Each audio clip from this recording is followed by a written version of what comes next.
What's going on, ladies and gentlemen, boys and girls? We are back. All four of us veterans are here today, ready to do this thing, knock it out of the park, right? So, let's do a brief introduction. It looks like Super Wolf Leo might be. Is he frozen on everybody else's side? He's Or frozen he's on my just side. sitting here really still. He looks fine. Yeah, He's doing his possum thing. oh, there There he he goes. There he goes. He's moving now. That was Oh, my weird. goodness. Yeah, like that. I thought you were playing dead for a second. I was about to say, oh, man. So, anyways, to my immediate right is Super Wolf Leo. If I give a round of applause for Super Wolf Leo, Yay! little cheer. Yeah. Fair enough. All right, fair enough. Directly below me, we got Psych Ward, aka Chris. What's up, guys? And then last but definitely not our least favorite, because we reserved that for the Coast Guard. Wow, he was real tonight. We have Daddy Bro. Ebus. Daddy I Bro didn't say 72. it, man. We're coming out hard tonight. Don't hurt me. Come out swinging, right? Somebody did. Oh, goodness. So, anyways, how's everybody doing tonight? Everybody doing good? Here. I'm doing fucking phenomenal Wow. because my Dodgers won the World Series. Oh, God. Oh, Lord have mercy. I forgot you're a Dodgers fan. Damn right. Oh, Born they're and raised Southern LA or Southern California. I played Navy today and went to World of Unicorns. You what? Yeah, it is in Dallas. I took my daughter to World of Unicorns. I was about to say, what? It's like animatronic, like life-size unicorns or whatever, like they do for dinosaurs. Oh, was it worth it? Oh, yeah, she enjoyed it a lot. It was fun. Yeah, she got to take pictures of all the different types of unicorns, and they had bounce houses, and they had people dressed up walking around, fairies and all that stuff, and they had little fairy houses that were animatronic too. It's pretty cool. So Oh, there it comes. Everybody's Missing doing child. Yeah. Missing child from Heartland, Texas. So if anybody's watching right now, we have an Amber Alert for a missing child in Heartland, Texas. Suspect is vehicle is a black 2023 GMC Yukon with an unknown license plate. Missing child Connor Young, 12-year-old black male. Suspect is, I don't even know if I want to try that name. Dorcas Young, 42-year-old black female. Call Crandall Police Department with information 469-376-4500. If seen, call 911. Public service announcement right there. Woohoo. Anyways, Look, I don't leave my house enough to to see any cars. So fair enough. Fair enough. I think I have left my house more times today than I probably have in the last 2 weeks. Hey, all right. Nothing wrong with that, right? No, Yeah.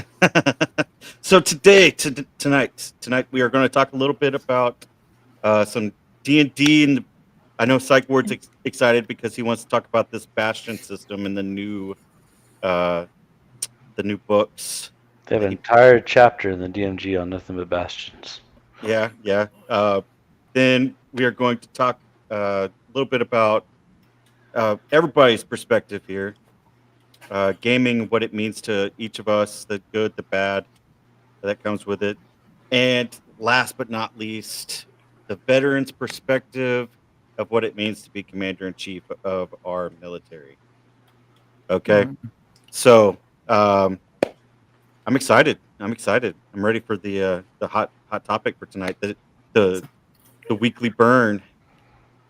That weekly burn topic. I see Daddy Bro's eye twitch when you say hot topic. Yeah. Oh yeah. Yeah, please don't. I'm still my wallet is still recovering from the last $600 excursion. Jesus. Oh man. I hate that place. Oh Yep. yeah, but you know your daughter doesn't. Neither does our friends, apparently. Oh, Lord have mercy. All right, so let's get into it. Let's start with the Psych Ward. Let's start with the Bastion system. Sure. Explain it to us. What is it doing? What are some of the big key points we need to look out for? And So we'll the just main discuss it a little bit. the main idea behind bastions. Let me just start like what they are. So a bastion is like a keep or castle or a wizard tower or whatever you want it to be that you build yourself. You can actually do like what it looks like. You can draft it yourself, build it yourself. There's some stipulations behind how big it can be, the space and all that stuff, but you can literally deem it like however you want it. You can't get a bastion to level 5. The idea is that by level 5, most players are starting to get to that point where they have like, I have enough gold, but I don't have anything to spend it on.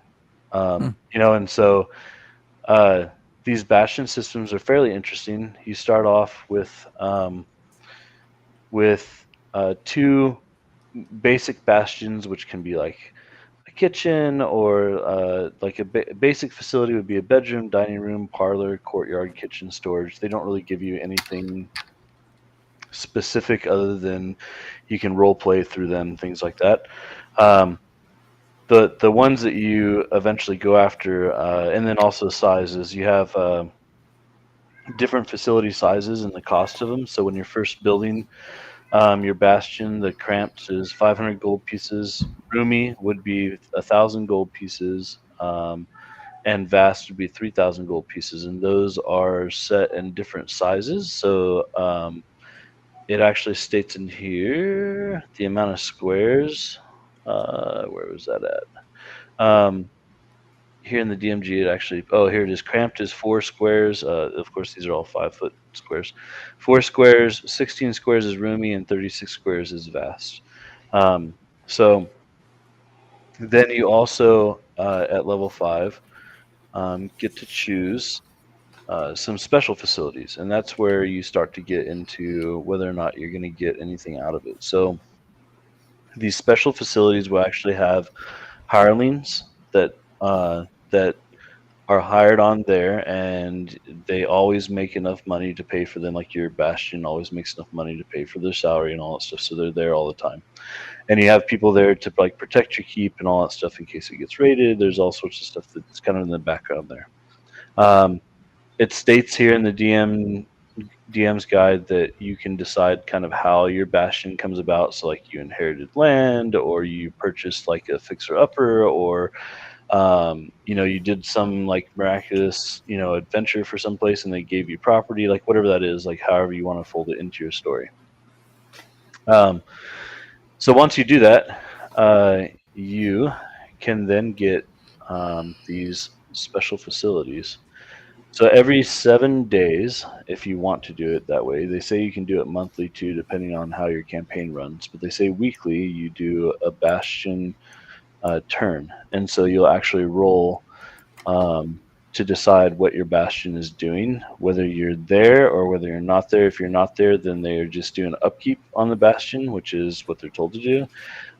If you are there, then they can actually like craft stuff for you, make things, make money. Like there's different things you can do. So just real quick, I'll just go through like what special facilities you can have, and then I'll touch on like 1 or 2 of those out of each of these like levels. So at level 5, your special facilities can be an arcane study, an armory, a barracks, garden, library, sanctuary, smithy, storehouse, or a workshop. And it goes into detail of what each one of these are. And I'll just give a quick idea. Like a barracks, you can actually recruit people as defenders for your bastion if you have barracks. The larger your barracks are, the more people you can fit in there. And then the higher level you get, the more that you can, the larger you get, the more you can recruit. And then as you gain in level, you can recruit like different animal types and all this other stuff to like protect your bastion. So it's really interesting, like what you can do with it. Mm-hmm. So that's one idea. Then you have another one that's like let's see, level 5. Let me go back where I was. It took me way back. Hold on 1 second. Well, while you're doing that, what David? I'm sorry, Leo. How do you see this working in D&D? Well, so I see them missing one of the principal functions of D&D, which is storming the fucking castle and taking it over. What's this buying and building bullshit? So you can do Take it that. over. It doesn't say that you can't do that. Because Yes, you can but you have to can pay raid other for it. bastions. It's capitalism. Mhm. Hey, take over. Devil. So I think the idea is that you're paying for crafting and you're paying for like walls to, because if you're gonna take it over, you're probably going to destroy walls and stuff. So you have to rebuild it at that point. So there's a cost per 5 foot of walls that you're building, and you can actually build like. When I was reading into it, if you really get deep into it, I just wasn't diving that deep. You can actually build like a reinforced wall that has a walking space on top, and then you like lower the amount of dice that you roll on the amount of hirelings that you would lose if you were raided while you're gone. And so there's like this whole process of like you can actually do like combat with other towns, villages, whatever that may be, right? And so like people can raid yours, you can raid theirs as well. So there's a whole system of how you can do that. So it doesn't say that you can't do it. It just doesn't tell you can either. So it's kind of open for the players or the DM to decide what they want to do there. The cool thing is like, so say for instance at level so again at level 5 you have like the smithy, right? And so at level 5 you can craft so it comes with like a forge. You have to be able to have a forge and an anvil, and you need the tools, right? So you have to be able to actually do it. So in order to own some of these things, you have to either have a hireling that is sufficient in using the tools, or you have to be sufficient in using the tools. One of the two. And then it allows you to. It says in here, you can create. If you're level 9 plus, you can commission the facility hirelings to craft common or an uncommon magic item chosen by you from the armaments table. So there's a whole table on which you can craft. And then it also states the tools that are required and the arcana skill checks that you have to have and so forth. So, and then there's a whole crafting magic items section also that allows you to get like more detailed into what you can do there. So that's at like level 5. When you get into level 9, it allows you to then get into special facilities. Level 9 gets into like a gaming hall, greenhouse, laboratory. How do you say this? Sacristy. So like a place with like a holy symbol, a druidic focus, something like that. A scriptorium, a stable, teleportation circle, a theater, a training area, and like a trophy room. And so some of these are really interesting. Where like the gaming hall, you can actually like roll to see how much winnings like your gambling night gets in every night, like if you host it, right? So you can actually make a lot of gold off these things. There's other things too though where you can gain like 5 HP, or you can gain like there's different things you can gain by having these like bastion systems in place. And I mean, teleportation circle would be super handy, right? Like if you had the spell to be able to teleport back and you're in like a really shitty situation, right? You wanted to get everybody back someplace safe, like that's one way of doing it. Yeah. So, and then once you go up higher into level 13, you can Daddy, bro, you're muted for whatever reason. Oh, okay. You can get an archive, meditation chamber, a mangeray, observatory, a pub, or a reliquary. And then at 17, you can get a demiplane, a guild hall, a sanctum, or a war room. And so again, these go pretty deep into like what they can do, but there's some really interesting things that each one of these like special facilities can do. Yep. This is just player housing in almost every multiplayer video game. Right. This is players wanting to create their own houses. Essentially, that's what it sounds like. But it does give you benefits though, which some of the player housing does as well. So, and where I see this is like I guarantee you, it's going to spark a lot of like additional books and stuff built by other, like the whole building out. Why did I lose the focus of what that's called? Supplemental books, right? On like what these different bastions or guild halls or whatever you want to call them do for you. But Right on. Yeah, and so I mean I like that. It kind of adds a what is it, Elder Scrolls esque um, to the gameplay. That's what at least to me that's what it sounds like. And I mean I like it. It sounds good. Um, I I think don't know one of if the things though still sounds to me like it takes away the adventuring aspect of the gameplay. And you're instead of you going out and doing it yourself, you're essentially you have hirelings to go and do that stuff for you. nobody's going and doing anything. They're No, it's helping more you of a craft home stuff. base. Yeah, they don't leave. They stay there. Oh, They're okay. they stay at the bastion the whole time. So like when you come back from your adventuring, like this is the idea is like there's no way if you wanted to have any type of realism to your game, there's no way you could adventure like all the time. You'd have to eventually rest in between adventures, right? And Right. so you can literally do like 4 or 5 back-to-back rolls of your bastion system because you've been there for a month. You know, like whatever that looks like because you've Right. been there just hanging out. Repairing Or armor, gear. right, exactly. So you can do all these different things, and it's pretty interesting, yeah, what these things offer. So, anyways, I just quickly touched on it because there's a lot. There's some really deep, like you can really get into it a lot. There's the demiplane thing is really cool. You can go into the demiplane and like create stuff inside the demiplane and stay in there for a certain period of time, and it allows you to get like temporary hit points, and like you can create like a magic item in there that gives you like additional benefits, and because you're in this like demiplane section or whatever, and like it's almost like a meditation room, if you will. So yeah, but Daddy Bro, I saw you talking earlier, but I didn't hear anything come through. It's all good, man. I'm just talking to myself right now. It's kind of been a force of habit today.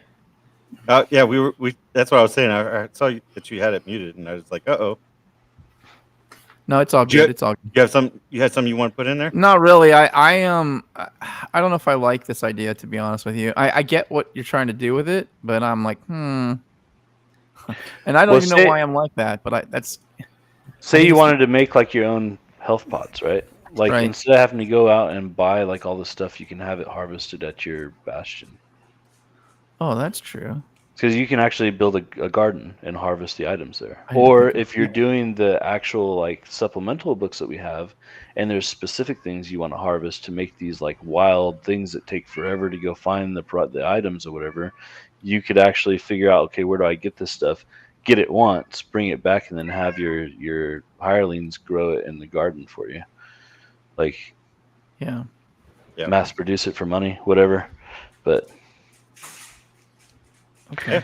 I mean, I think is Hasbro, Wizards, whatever, D&D won't put out something until they've semi-fully fleshed it out. So people have been taking over castles, taking over places forever.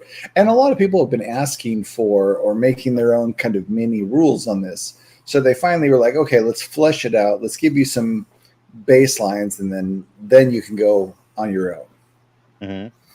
Yeah, I mean, it sounds good though. Like I don't get me wrong, I definitely want to try the system out. If you had a gaming hall, for instance, you could like have it's a trade facility or trade function. Every 7 days you can do this. You roll a D100, and then the D100 tells you whether or not you roll either a D6, a 2D6, 4D6, or 10D6 times 10 gold pieces each. Right. So then you can make like gold off your gambling and all that stuff too. Yeah. But nice. As long as you can protect it. yeah, Right. exactly. Right, Yeah. exactly. Well, and that's you could again. One of the cool things is like the barrack itself is as you build the barracks, you can actually make it larger, which at some point you can. Where was I reading that? You can get up to like 24 recruits to protect your bastion, which is a lot, right? So Right. so that helps protect it.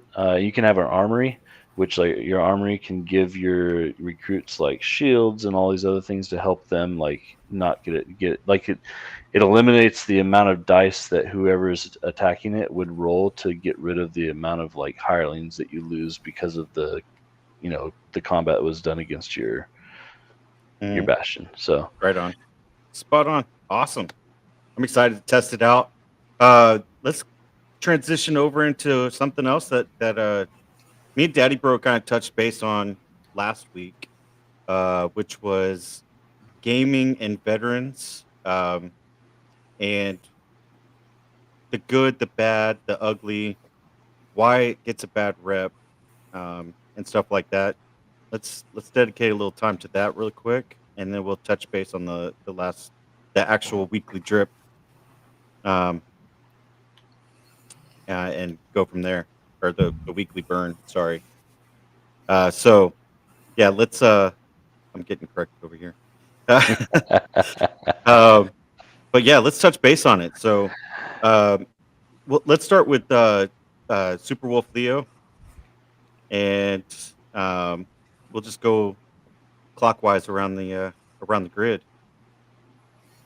So, which point do we want to start with, or just do it as a all-encompassing spiel? Oh, we're doing it all encompassing. Whatever you like.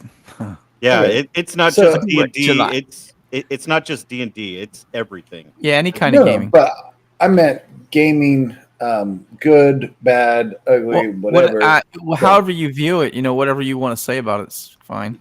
So, I mean, I think gaming in general has always had a bad rap because of video games, if you go back early enough, the devil worshipping, wasting of time, non-athletic means of, activities wasting, non-assaulting women type of physical activities. So it's just had a negative connotation. It's never outgrown that unless you're in the community. And it's just that the community is getting bigger and bigger and bigger as the kids are growing up. So if you grew up with it, you're more inclined to still do it, allow your kids to do it, allow stuff like that. And so you just keep building the community as it expands. So I think it's just getting less of a hateful rap because the ratio of people who play video games versus not play video games is altering. And so I think you're just going to continue to see less and less negative connotations with gaming in general. Now you'll still have, overplaying, addictions, either gambling, spending, every activity is always going to have some possible negative aspects of it. And gaming is no different. Everything in moderation. So there's always going to be some point. But gaming in general, I think, is healthy. And I think, especially for the veteran community, it is a very healthy thing. Video gaming, tabletop gaming, board gaming, whatever you want to do. Anything that gets you out of your own head is going to be more beneficial for veterans on average. Right on. Spot on. I like it. Daddy Bro. So, as I have stated before, I am a huge proponent of gaming, as I've been gaming for over 4 decades. Mm-hmm. And there is nearly 35 years of academic study now on gaming and its influences and what it actually does and blah, blah, blah. So those schmucks that run around, and you are schmucks if you do this, by the way, so make no doubt about it. I'm calling you a schmuck if you believe this. If you run around and tell me that I'm a bad person because I game, well, you're a dumbass and you don't know what you're talking about. There is 35 years of study that shows it improves your hand-eye coordination. It raises your verbal and nonverbal IQ. It helps with your time-spatial understanding of things. Mm-hmm. There's 35 years of solid study, and this is not, Billy Bob's buffet. This is like Harvard. This is like St. John's. Mm-hmm. There's a lot of really good institutions that have put time into this. And for all those parents who have hounded their children, especially their teenage boys, and said, don't do this, you're making a bad mistake, in my opinion. Not that I'm opinionated about this or anything, but it hurts my brain when I hear this kind of stuff because, and I get it. I get why people feel this way. And it's generally because you don't know anything about the community. You don't understand how gaming really works. And so you form an opinion because you've been taught that the old system of money equals time and effort, right? Well, I'm here to tell you there's a paradigm shift going on. There's a whole world of people that are gamers that are making a shit ton of money, and I assure you, they're not working hard. Nope. Yep. Now, is gaming easy? No, it's not. Not to be competitive, not to be good. But neither is entertainment. Correct. You Yeah, either get lucky or you're really good at it. Yeah, and I would downplay like the top 5% of the streamers that like make millions and millions of dollars. I would say they probably still work their ass off. It's just in a different way. It's a different. It's a different aspect of and work. as someone who streams, I'm telling you, Right. the first time I did an 8-hour stream, I thought I got hit by a bus. It was horrible. I was Oh, beat. I was it, beat. it takes a toll on you. It does. does. My first 24-hour stream was worse than any long duration activity I ever did in the military. Really? I haven't gone. I haven't gotten there yet. Yeah, 24 I've been hours debating. is brutal. I've been debating with myself on doing a 24-hour stream. I'm like, do I want to even attempt that? Right now, Wait until you get probably a not. decent but community, but it's a lot of fun. yeah. I'm ready for it. All right, Psych Ward, let's hear it. Let's hear it from the Coast Guard. You got to unmute yourself, though. Well, I mean, I can say for one, like I've been gaming since I was young, right? So like, I mean, my first video game was on like a system you had to like use DOS commands to open, right? So it's been a minute. Wolfenstein and some of those that were like original games that first came out, Aces Over Europe, some of those games. But anyways, Doom. Yeah, so yeah, I mean, like he's talking about going back a few years, right? But anyways, so that's like where I got my first start in it. But then also like gaming, like, and so I've been doing our feasibility analysis for the profit side of the company that we're trying to put together, and diving into like the gaming world. There's so many different aspects of it, and like so many different genres of gaming, and it's really interesting like what people consider gaming when you look across the board. But anyways, to Super Wolf Leo's point, there's a point where you can go overboard, right? And there's a lot of people that do, and there's a lot of games that bank on that, right? There's a lot of like addiction stuff that games play into. That there's been studies on it. They've shown that they do it on purpose, right? Spending things, like people that spend a certain amount of money on games because of certain items and aspects. So anyways, there's that side of it. So that's from the negative context of it. But I think that's a very small ratio of who's affected by it. I think the benefits you get out of it far surpass the negative aspects you get out of it. And to the point of like why we started this whole like podcast and the for-profit and non-for-profit that we're trying to stand up and all this other stuff that we're working on is all tied back to the benefits of what gaming does for you, right? As a veteran with PTSD and all these other things, right? But there's more to it. It comes back to what you're talking about, Daddy Bro, is like the hand-eye coordination. We did, while we were on the ship on the way to Iraq and stuff, we were doing like the first iteration of like VR gaming on like how do you do controlled room entries and all this other stuff on like ships and all these things before we actually had to get there and do it in person, right? Just so we could get that like hand-eye coordination down, reflexes down, things like that. We were doing all that stuff on the ships back then, you know, like in the early 2000s. So yeah, it was interesting that, you know, even the military was doing a lot of that, and now they're literally like going to gaming conventions. The Air Force is going to gaming conventions and like picking up people that they think are going to be good for like doing the drone flies and all that stuff, and like testing on all that stuff, and getting people to go to the academy and stuff that have that kind of a background because of the hand-eye coordination they have and the amount of hours they can put into it and everything else. Like there's some really interesting studies, to Daddy Bro's point, on like if you read some of these studies that were done on how it's launched a whole different segment of what you consider an occupation, right? Like there's a bunch of different things that come out of it. Anyways, yeah, so And down to the point of, if you have a negative connotation with the whole, like, I don't want to say there's like devil worshiping and all this other stuff. Well, you can alter the game for that, right? You can take all that out if you wanted to. There's games like what we were looking at before with the Beast in Basements for the kids, right? Where like there's no combat in it whatsoever. It's all like teaching these beasts or whatever to be good to the community, right? Like, don't leave dirty socks laying around and stuff because of, like you have to go like teach these beasts like how to clean up and stuff, right? So like there's these like positive things that you can do with kids too, and it has no combat system in it at all. So you're not even exposing them to anything that's got that aspect of it. So there's a lot of different gaming sections, and the huge positive social push, because there's been a major negative impact from all of the texting that goes on and all of the emails that go on, like all this other stuff, like the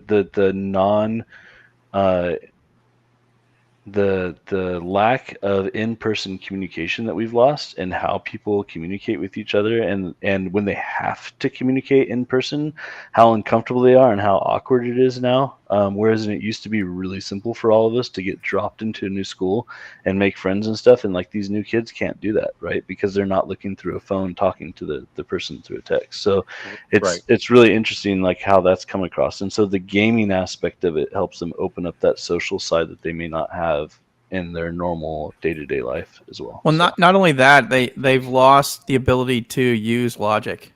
Mm-hmm. They do not understand it. They don't.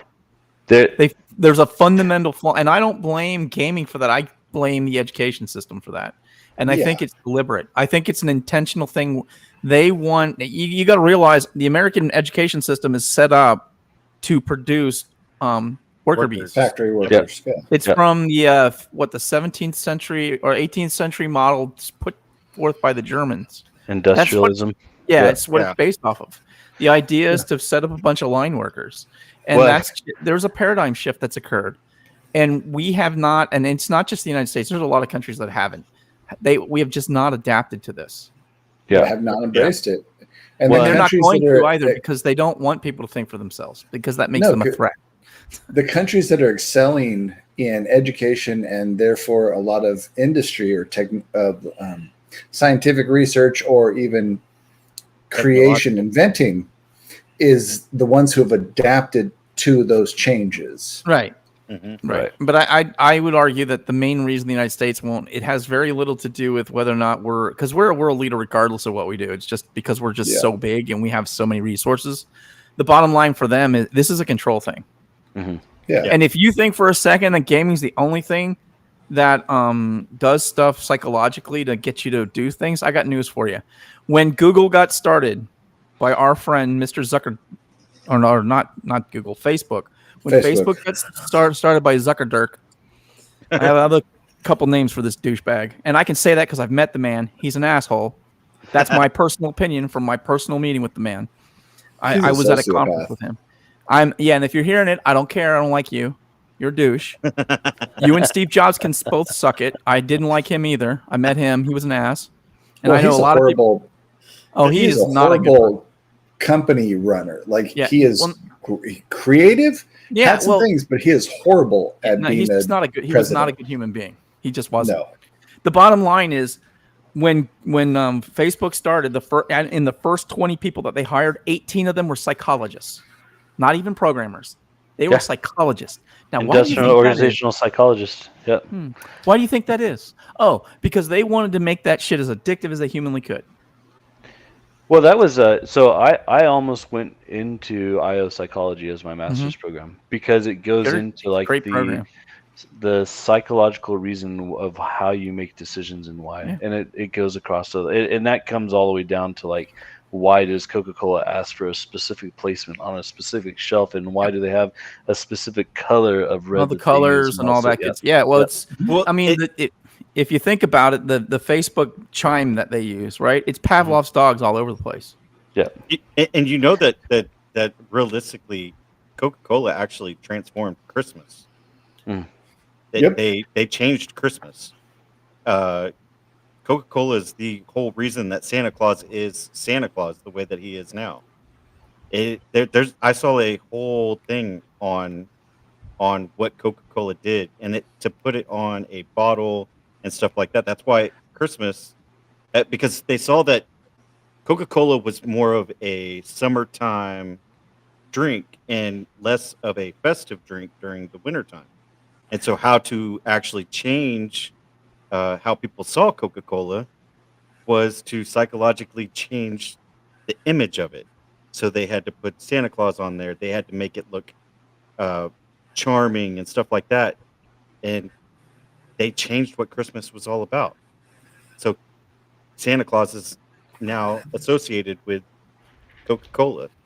Well, we're just now starting to see, like, in Japan, they do White Day, which is like a follow-up of Valentine's Day, right? So whatever the men give to the women are supposed to reciprocate back in the gift as well, like if they like the person. And so they've created this whole new like spend of like an industry purchase, and it's coming over to the United States now too. Like they're starting to push that. So anyways, to go back to the logic part that like Daddy Bro was talking about, is we knew that there was certain things that you don't say to a person's face unless you're ready to throw down, right? Like that, you knew it. Like you just knew it. Like you knew it was going to go left, right, quick.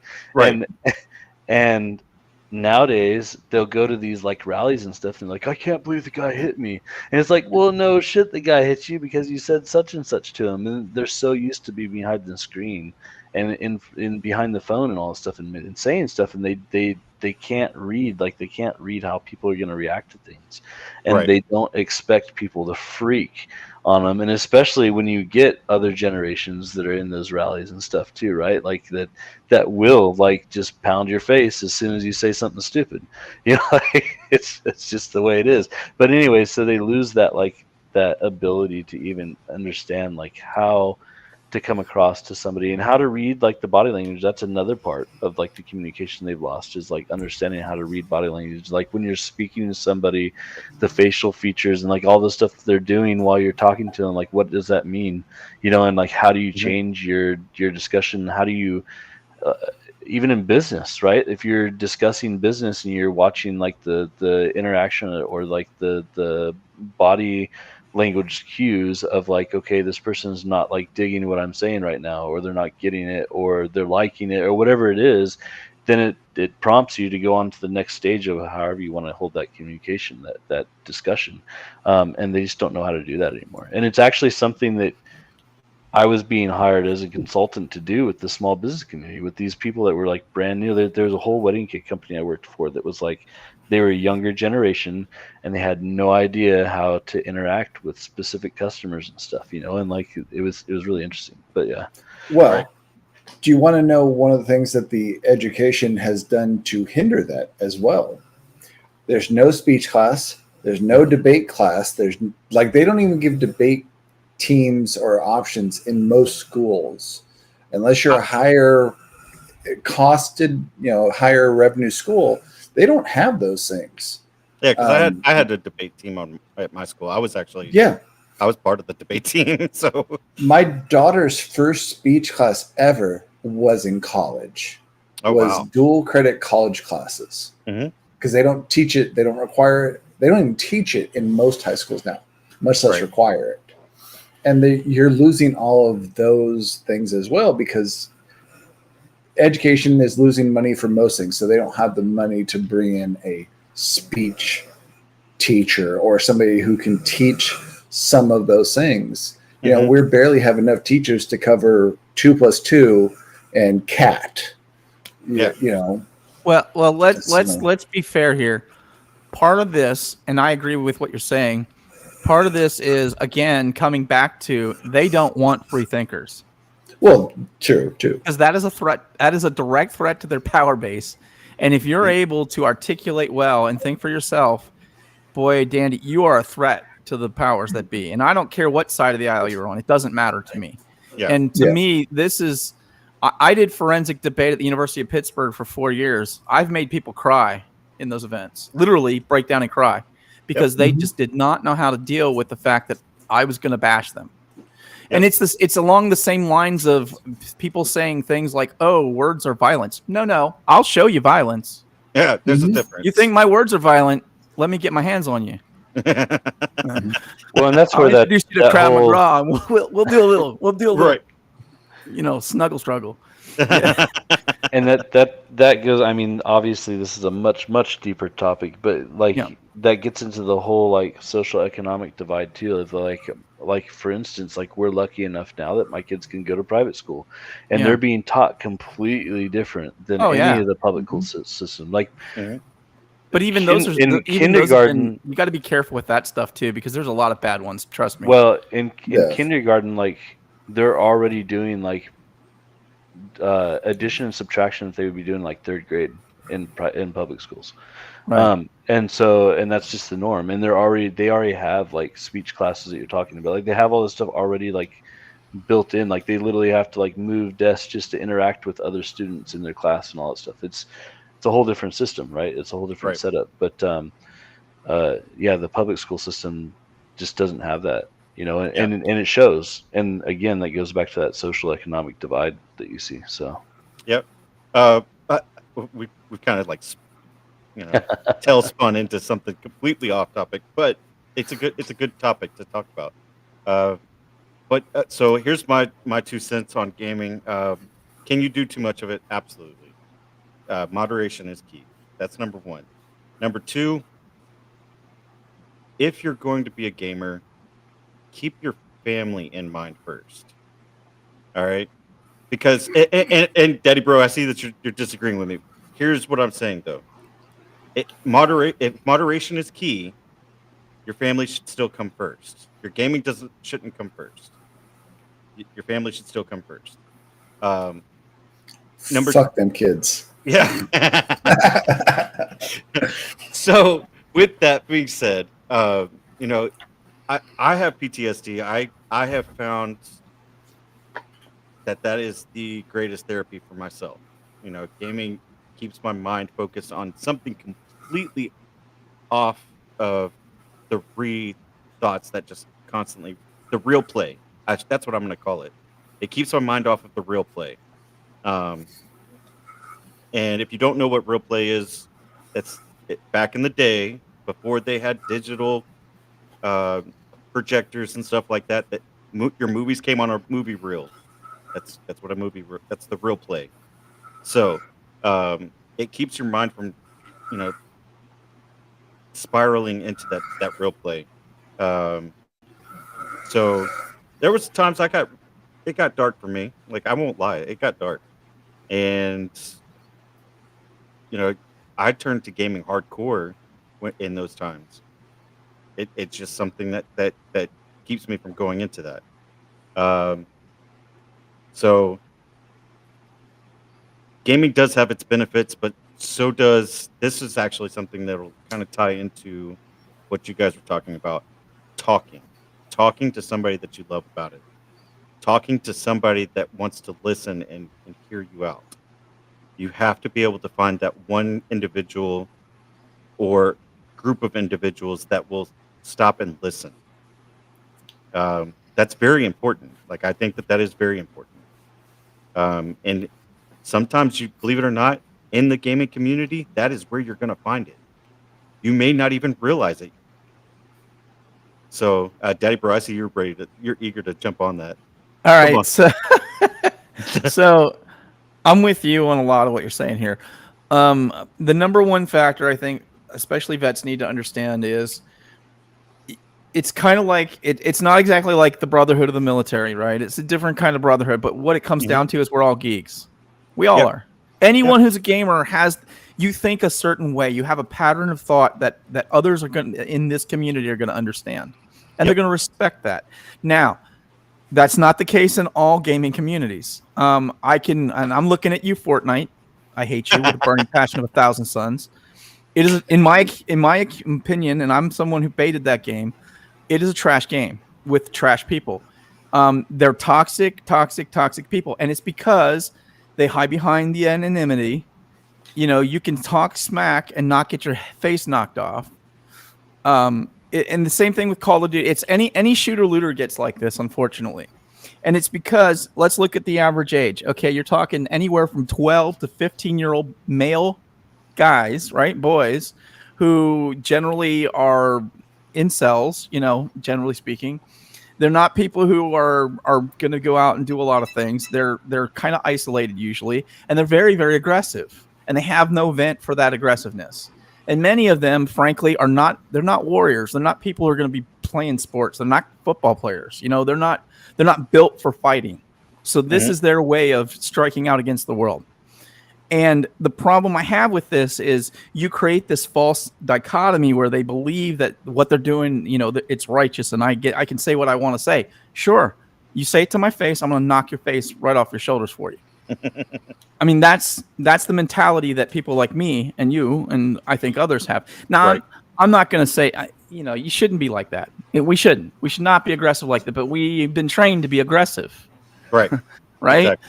And for me personally, gaming it's just always been a release. I used to play a lot of rugby. Go figure. I've had a lot of surgeries, and guess what? Daddy bro can't play rugby no more because my wife will kill me. She's like, no, I need you to fix me. And so that's out the window. I can't be the athlete I once was. I'm getting to that point in my life where my body's saying, yeah, no. My brain's like, oh yeah, you're good. You're still 21. Go for it. Yeah, no. Yep, that's me. And I really believe that, unfortunately, we have, because of the level of technology that's now available, because of the amount of people who are making hundreds of millions of dollars off of this stuff, right? They've dumped time and energy into these products. They've made them so slick and so lifelike now. It's produced this population of people who really have a false sense of what the real world really is. Right. You hear gamers saying it a lot, especially streamers. Hey, make sure you take some time to touch grass. A lot of people don't understand what that means. They don't. Touching grass does not mean getting up to go to the bathroom. Touching grass means physically going outside and putting your foot on the ground for a little bit. It won't kill. I promise the outside is not a scary place. It won't hurt you. I understand not wanting to go. I'm the same way. I hate the sun. I'm just not that guy. I did my time. You can keep it. I know it's there. There was a streamer recently that got banned for 2 weeks, and he discussed that it was the best thing that's happened to him because he's been streaming for so many years nonstop for so long that he forgot what it was to go out in the woods, and he forgot what it was like to go out and do these things that he had time to do, and he goes into it a little bit. So anyways, it's interesting. I highly encourage people to step out like that every once in a while. I have a real good friend who he actually teaches. He teaches at the undergrad and graduate level forensic debate. That's what he teaches. He's into linguistics and stuff. He's a really, really smart guy. Kind of a douche though, because he's one of those people who's always right, and when he's not right, he'll talk in a circle so you can't pin him down. I hate those kind of. I just want to. Anyway. You know who you are if you're listening, and I love you, but don't do that to me anymore. I don't like it. So the bottom line is every year he spends 72 hours in a yurt in the middle of nowhere with no technology. And he ends up spending it's like a week-long process where he basically pulls back from all the tech that he's got in his world. And I think that's a fantastic thing. I personally will never do it because that would scare me too much. I need to be able. Can I help you, dog? Get out of my. I've been saying for years that they in order to bring people back to reality, they need to do a 3-day system where they shut down everything. Electricity, electronic, everything like that. I think they should. People should understand how do you survive without it. Listen. I swear to God, if a bill comes up and it says something like that, I'm coming for you. I will not be happy about that. My signature is going to be the first one on it. So I somewhat actually agree with that. Nope. But there is a caveat to this though. A lot of people have lost the hunting ability of what mankind actually means. To be the top, you have to be able to go out and do these things. And if you can't, I'm sorry, but it's survival of the fittest. And a lot of people don't have that survival of the fittest mentality. I get that. And as somebody from the special forces, it's you or me. And I'm sorry, I'm always going to choose me. I've had my neighbors ask me before. He's like, "Why do you have so many guns? And like, why do you got so much ammunition and all that stuff?" And I was like, "All I got to do is stay put and take whatever I need from the nearest person that doesn't have what I have." Right, exactly. And I mean, and that's the thing. Like, and when I say me, I don't just mean me as like a person. I mean me, like me as in my castle. My castle is going to be protected. My castle is going to have food. I'm going to do what I have to do to make sure that it is everything that I need. And Yeah. so, like when it comes down to something like that, where like you go through a period of no electricity and no laws, or like the purge or something like that, you Yes. best not come over here. You don't even think about coming over here. I'm because sharpening my sword. I'm getting out my baseball bat. We gonna Challenge have accepted. Yeah, don't come here knocking because I Don't promise need to you, worry you're not about gonna be me happy. resin. Let me tell you, I'm gonna have fun. So, yeah, like this is the last place you want to come. I'll freaking bury you in my backyard and not even think twice about it. So, anyways, but yeah, all right, but let's. those butt flank steaks are pretty tasty, I hear. Yeah, it tastes like everything tastes like chicken. Everything. So, um, but all right, let's get into this last bit. Let's get into the weekly burn. Weekly burn Oh topic. God. Yeah, the weekly burn. One is I'm gonna mute myself for a moment of silence.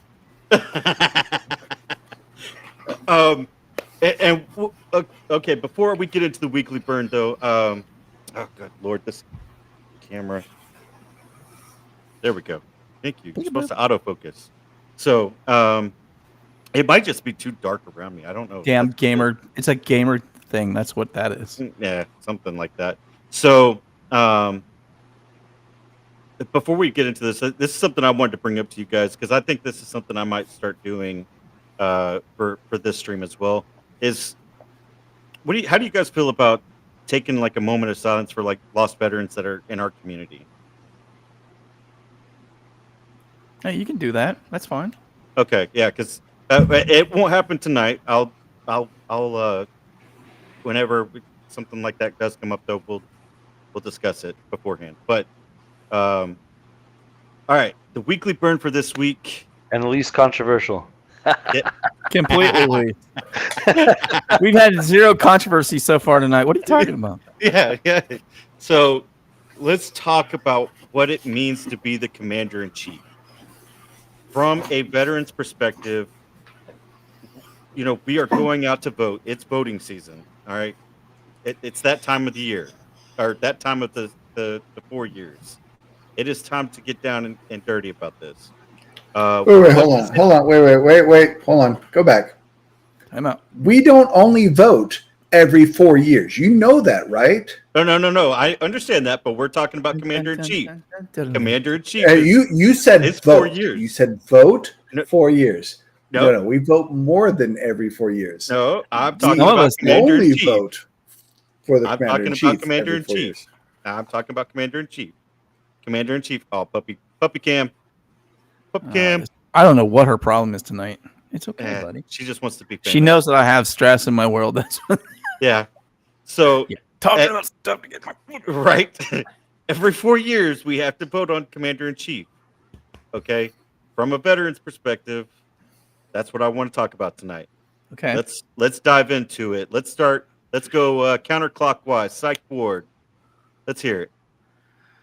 Well, when I was in the service, the biggest thing I was focused on was like, how difficult is it for me to like elected for my next like rank up, and like how like what's the lottery gonna look like, and all this other stuff, and what's gonna happen to my pay, and like all this other stuff that like obviously if you voted in different ways, that when I was in, it was like everybody loved Bush because we were getting paid more all the time. We were constantly getting raises and all that stuff, and it was easy to rank up, and like that went away quickly after he got out of office. So that's one aspect of it. I think we carry that with us. Like when we get out, like it's kind of ingrained, I guess, in that lifestyle. But also, I was raised fairly conservative, I would say, and like my parents, I mean, I'm the first one to go to college, like out of my family or whatever, and like everybody's been blue collar construction, all that stuff, and um, some family members have done really well for themselves, and so I have seen like my father did really well for himself, and I saw like the different struggles that he played when he went through different uh, tax brackets, and all that stuff, and like what that meant when he was doing his voting, and like like kind of how he looked at things in political worlds differently as he made more money or made less money, whatever that was at the time. And then also business side of it, like if you own small businesses, that makes a difference on how you look at things and like what you're voting for and why. Like there's a lot of things that go into play with that, but I think what it comes down to though is understanding. I think a lot of people think that the commander in chief is the one that makes all of the decisions, and obviously we know that that doesn't happen. But understanding that the person that's in that seat knows who to delegate those decisions out to make the correct decisions. And that's a big thing of any leadership role, right? Like no leader is going to make all decisions. It's just not going to happen, especially at the top. But knowing like who is it that you're going to tell, like, okay, we need to make this happen. And like, if you're going to sign off on it, like, do you really trust what they're doing with it, and the information that's being given to you? So I think that that's a big part of it, being commander in chief, is being able to truly trust the people that you have around you and know that what you think needs to happen is going to get done right. And also understanding like when do you put the difference between like what's good for the entire community, right? Like what's good for everybody, or like what's good for specific what's good for the United States compared to like what's good for different sections of the United States, or like economic structures of the United States and all that stuff too. Like there's a lot of different decision making that goes on there as well. But anyways, yeah, no, I mean, from my take on it, that is the most important thing, is like being able to delegate the decision making that needs to be happening, and understand that, like, why are you making those decisions and what Right. the outcome is going to be. So Nice. All right, Daddy Bro. Really? Let's go. All right. So, Let's go. commander in chief, in my worldview, is the civilian head of the United States military. Period. The buck stops with them. They have the final say on whether or not missions go down. They have the final say on whether or not they implement. They basically are the figurehead that implements policy. So here's the phrase that pays for me: vote stupid, get stupid. You vote people who hate the military. You vote people who don't necessarily like our allies. And the powers that be in the world will let you know really quick that the world is not a vacuum. Mhm. And if you don't believe me, all you got to do is look at the last 30 years of history. And I'm not even talking about right now. I'm talking about the last 30 years. You can see, the difference between, and most of us, I think almost all of us, are old enough to remember when Jimmy Carter was sitting in the White House. I know that was the formative years for me, and my father cussing about the fact that he could only get gas on 2 days of the week, Mhm. right? Sitting in gas lines and all that good stuff. And the bottom line is, you make things happen based on who you choose to run the country. And it's a top-down effect. Now, do I believe in giving carte blanche to the military and let their leadership do whatever? No. I've met a lot of these people. I got several 4-letter words for them, most of them.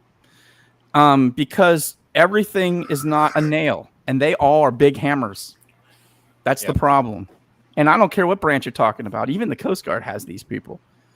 Yep. And the bottom line is, we need a level of temperance. And I think the founding fathers were smart enough to realize that we need the separation of power, if you will, right? The military industrial complex is a fairly recent thing.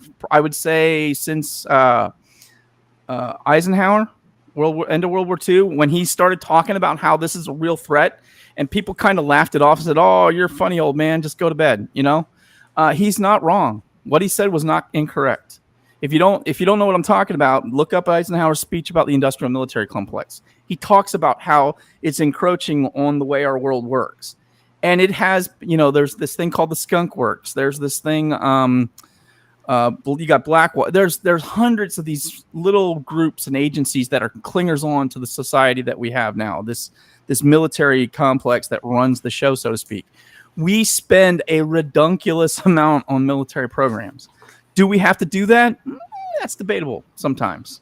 Mm-hmm. I think some of it's good. I think a lot of it's bad. I think that they really need to take a hard look at it and really start to put their money where their mouth is, because people are coming out and they're not coming out right. And they have a lot of issues, and the support is just not there for those people. And that is unacceptable. Right. San Diego County in California by itself has 40,000 homeless veterans. By itself, 40,000. That's nuts. Right. But you want to spend $400 billion in Ukraine. Okay. I don't get it personally. And I don't have a political axe to grind here. I don't care. So I always make this supposition. I'm imagining I'm commander in chief. Do you know what I'm doing? All foreign money from every country, I don't care if you're ally or enemy, all of it stops immediately. You get a 90-day moratorium. You have 90 days to prove there's a reason I need to give you money. Until then, you get zero. You get nothing. You get to stand on your own. Now, is that going to work for everybody? Probably not. There's a couple countries, and I'm looking at you, Israel. You're in trouble if we cut you off. Now, there may be some exceptions, because there are a few situations you got to take care of. Like, for example, why, and this is just me rambling off at the top of my head, why are we still in Germany? For what reason? I mean, I got nothing. I know why the military does it. I get it too, but why are we not? It's been 50 plus years.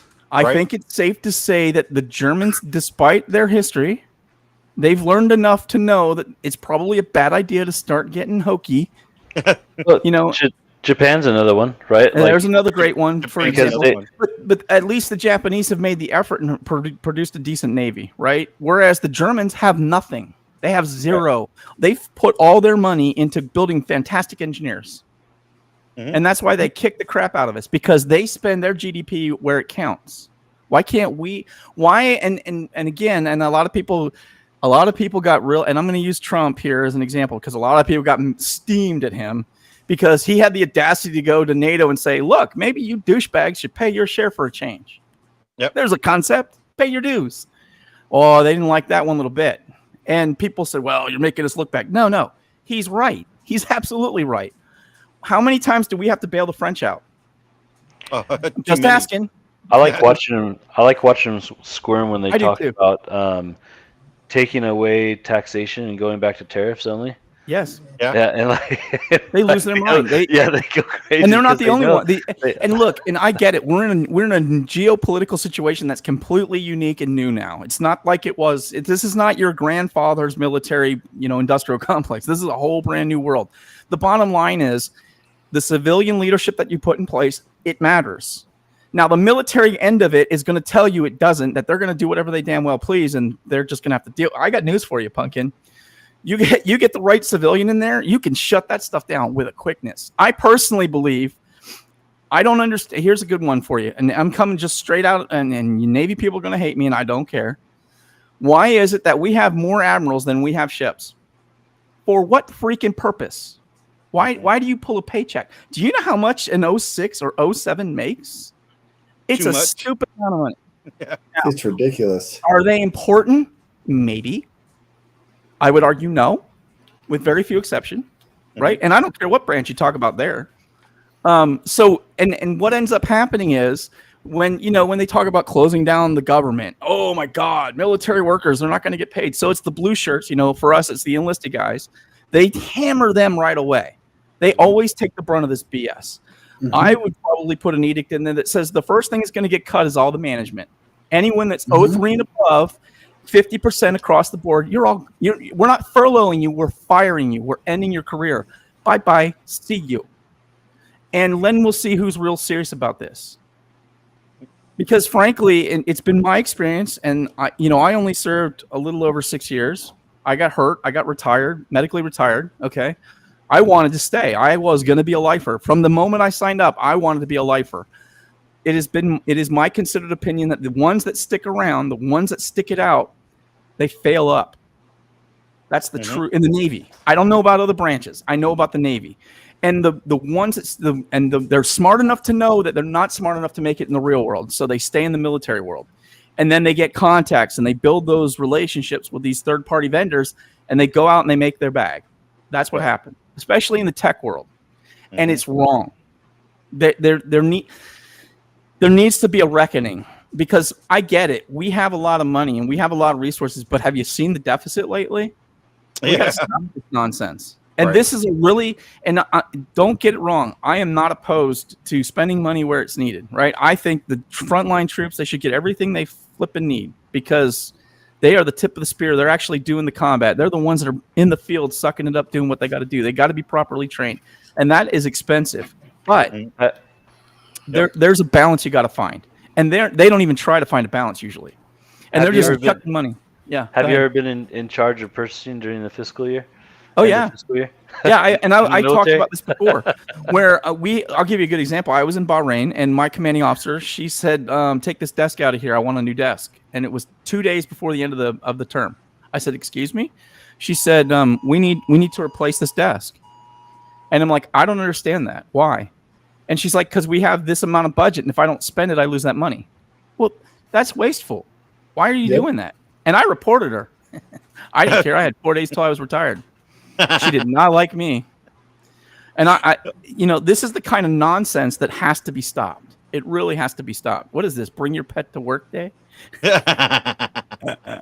Anyway, I'm going to get off my horse now, but I would look, and I'm not going to make any parallels about what's going on, because I think both sides in this case right now are weak at best and dangerous at worst.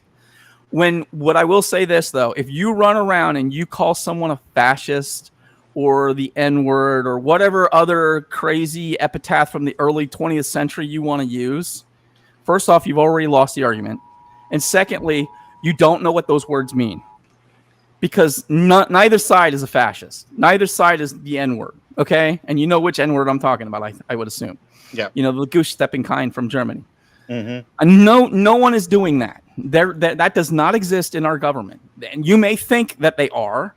They are not totalitarians. And if you think they are, I got a couple countries to take you to. I will show you what a totalitarian looks like. I will introduce you to some people, and they'll tell you straight up how silly you are. And if you think what I'm saying is insane or wrong, talk to the people who immigrated to the United States from places like the Ukraine, places like Venezuela, places like Russia. Talk to them people. Talk to the people from the Asian countries. There's like two or three from North Korea that have streamers now. Listen to their stories. Yeah. And they'll tell you straight. They're like, what you're doing right now here in our country is what they did 40 years ago in Korea. Stop it. Stop it now. And the problem we have is everybody's turned up the temperature, and someone's got a lit match, and it's about to go boom. It's not going to end well if this continues. And I'm not saying that one side's right or wrong. I'm saying that everybody needs to take a breath, take a step back, and just chill for a moment. We used to all be able to talk civilly. We can't do that any longer. And that is insane. And that, by the way, is by design. It is. Yeah, there's a whole 100%. Discussion around hush culture. Yep. Yeah, of like you're not supposed to talk about it. Yep. And I don't care. I stick a middle finger up at that. I am not afraid. You can't cancel someone who doesn't care. I don't care. Yep. Cancel me. Bring it. That's a badge of honor for me. I don't care. And you don't scare me. There is not a human being on this planet that scares me. Not one. Because if you breathe or bleed, I can kill you. That's my mentality about it. I just don't care. You're gonna get your one shot, but you better make it count, pumpkin. Because if I get up, I promise you, last rites are coming. It ain't gonna end well for you, and I'm not even Catholic. Just saying. I will scatter you like a piece of wind. Anyway, that's all I got for y'all. All right. You started this, man. You started. I did. Not my fault. No. And it's exactly what we need. It's exactly what I wanted to hear. All right, Super Wolf Leo, let's go. Commander in So- Chief, what does it mean to you? I agree. High civilian to keep them separated. That is a good thing. I also think you get promoted to your level of incompetence. And unfortunately, there's a lot of officers who are incompetent, especially when it comes to money and especially when it comes to understanding the daily life of enlisted people. Officers don't lead from the front anymore. Why are they getting paid the money they get paid? Right. They're like in all the branches, or not branches, all the units I've been in, the officers have been the farthest in the back. Like they don't even get near you. It's not the officer driving in the front of the convoy. It's the platoon sergeant driving in the front of the convoy. Mm-hmm. So no. So that's my feeling for military. I like the idea of merit-based over favoritism in any regard, because favoritism will never work out for the betterment of the nation. Yeah. In any aspect. Okay. I personally like equality, equity, and human rights over a lot of other things. All right. Because I feel everybody here should get the right to live the life they choose. And that's the end of it. You know, one group of people should not be getting to tell another group of people how to live their life. Oh, I gotta step in really quick though. But that's happening. But that's already happening, and it's happening from the side that's saying that it's not happening. No, it's been happening for years. And if you want to do this is that, nothing new. Yeah, It's just look at, really I'm saying- look organized. at religion. Look at religion versus non-religion. Okay, and that's a fair argument, and you could actually go back. You could go back to even probably before religion, to be honest with you. But at the same time, if we were to take the time periods out of it and religion out of it, and we look at the focus on the past 40 years, yeah, not even past 40 years. Okay, since I've been alive, since I've been birthed onto this world, it's been happening. Yes. And that goes back down to Daddy Bro's point of the decision makers, power makers, money makers wanting to keep a separation between them and everybody else. Yeah, Mhm. That is one of the biggest ways to do it. Yep. and that's You just bad. But drive a yeah, wedge. if you take like the past 10 years, it's been three major groups, three major ones: people of color, same sex, and the last one is the women's movement. Women. Yep, the women's movement, same sex, or no, it's transgender, No, same it's sex, LGBT. and It's the Rainbow Coalition. It's the alphabet. yeah, the alphabet. Mafia. Yeah, and those are it just in the past recent years. Those have been the three major ones, and it that happens. It's ridiculous, and if you don't agree with what's going on with it, they shut you out. Like, and I'm sorry, but There was a really interesting topic, and not to push the Joe Rogan show, but there was a really interesting topic he went over recently about the trend behind being out of shape and the amount of like testosterone you lose and all that stuff, and the drive behind how you vote politically because of it. And so it was really interesting. Like there's these studies that. So you're saying if I'm fat, I'm a Democrat? No, it's the long-term lifestyle of eating unhealthy, like for long periods of time, that drive the testosterone, like your basic like chemical makeup of your body. So people that have never been in shape, and it's being driven by political factors to put you into these like food deserts that drive the way that you I get eat it. and all this stuff, and so it actually develops like your mentality and all that stuff on how you can learn and everything else because of the way that your brain thinks, like how much nutrients you get It and all these affects other the things. development of your brain too if you're under Yes. 25, right? And so there's a really yeah. Go ahead. there was just a really interesting discussion behind like the drivers behind it and like how there's a study that's been done on how they vote, like and like why they vote that way, and the developmental process of, and it goes to not only the food side of it but also like the education system, all this other stuff of not being free thinkers and following like what they're told and all this other stuff. And like so anyways, but yeah, it was a very interesting topic of like one section of like what the political drive has been done, and part of that is this now culture of allowing people to make decisions for children, to do all of this like transgender stuff and everything else, when like normally children haven't been able to make decisions for children because they say that like the frontal lobe isn't developed yet, to make those kind of life altering decisions. But then like there's this whole drive that people will not talk about of like, why should children not be doing all this transgender stuff and everything else. So anyways, yeah. Sorry, Super Wolf Leo. We totally cut you off, brother. I was gonna say, what else you got, man? I know you got more in there. Yeah, you got Oh, more. I got lots more, but I got lots more, and we can go factual.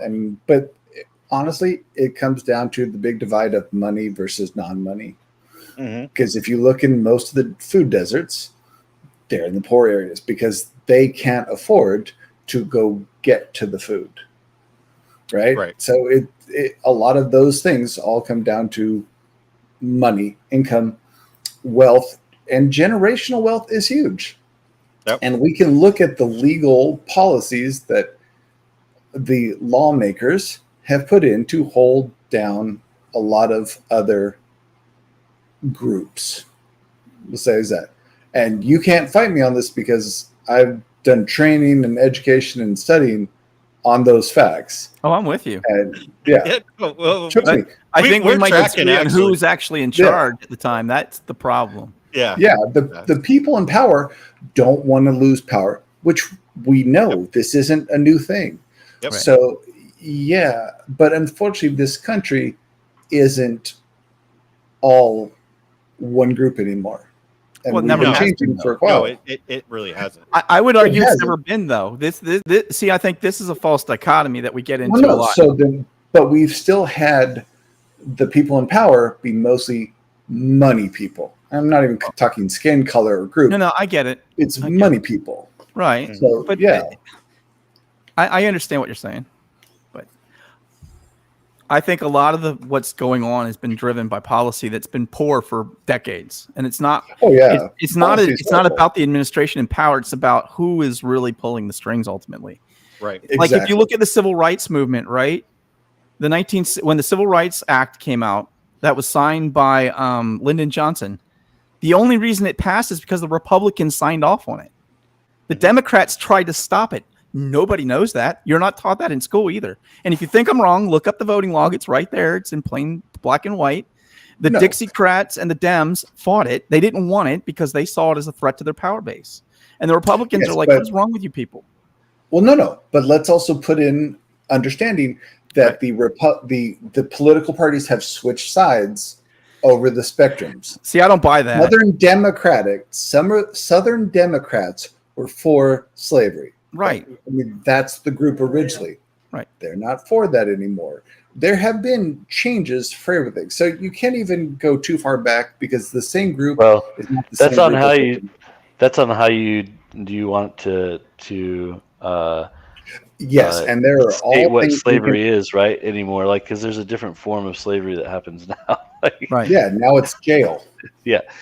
Well, like just overall, it goes back to like the whole what we were talking about before, like political slavery, right? Like into like what can you or can't you do because of your situation and where you are and all that stuff. Like it's a different form of slavery now. Yeah. No, it really is. Like, and there are literally more people in the world enslaved than there are that aren't. In history time. This is slavery right here. Yeah, well, it can be. If you don't know, this is part of that. Yep. there's a lot of it that goes into it, and it's not just cell phones. There's a lot that actually goes into what the actual slavery is. Technology, Technology. media, yeah, information. Well, information is actually part of it. Like what a lot of people don't realize is your slavery begins at buying your house, buying your car. All of that stuff is part of it. I mean, I understand capitalism. I get that, but at the same time, it turns into your slavery. Well, And and now what it equals is your time equals money, and that that right there is a problem in itself because a lot of people are taking the your time for granted, and your money is still their money. Yep. Taxation and stuff like that, it rolls into a huge ball that I'm sorry, it is a 8 ball. And if you don't know what I'm talking about when I say an 8 ball, it is an 8 ball. You'll figure it out when you get there. All right. So it's He went that, there. is that how yeah. you can do your 24-hour stream? Oh man, no, but at the same time, like it is a toxicity that we won't talk about that because a lot of people don't realize what it actually is. And I mean, if you just look back at it, the price of eggs. Okay, let's talk about that. The eggs never changed. The eggs never changed. Why is the price of them going Well, up? because the demand curves changed, and because you are jacking the cost to transport. Yeah, The cost is, and not to mention the environmental nonsense that goes on. The EPA is stuck their foot in things they really have no business being in. And Right. by the way, the EPA, for those who don't know, was started by Richard Nixon, a Republican. yeah, yeah. Well, yes. and eggs cost a lot when you're feeding sanctuary states too. You're not kidding. And I mean, Oh, living man. in Texas, we have a unique perspective, I think, on things like the border. Mhm. I think we have a fundamental understanding that my good friends in Massachusetts and California, Northern California, I'm talking about, by the way, not Southern California. There is a difference. People in Yes, Southern there is. California, they understand, and they're not fond of it either. But the people in Northern California, the people in Minnesota, the people in the Midwest, they don't understand what it's like. They just don't get it. So how do you fix that? Well, you fly a bunch of migrants to their front door and see how they like it for a little bit. Ask New York City. Martha's Vineyard figured it out for a little while. Oh, with Yeah, a quickness, didn't with they? quickness. Yeah, It's it was amazing very how quick. that works.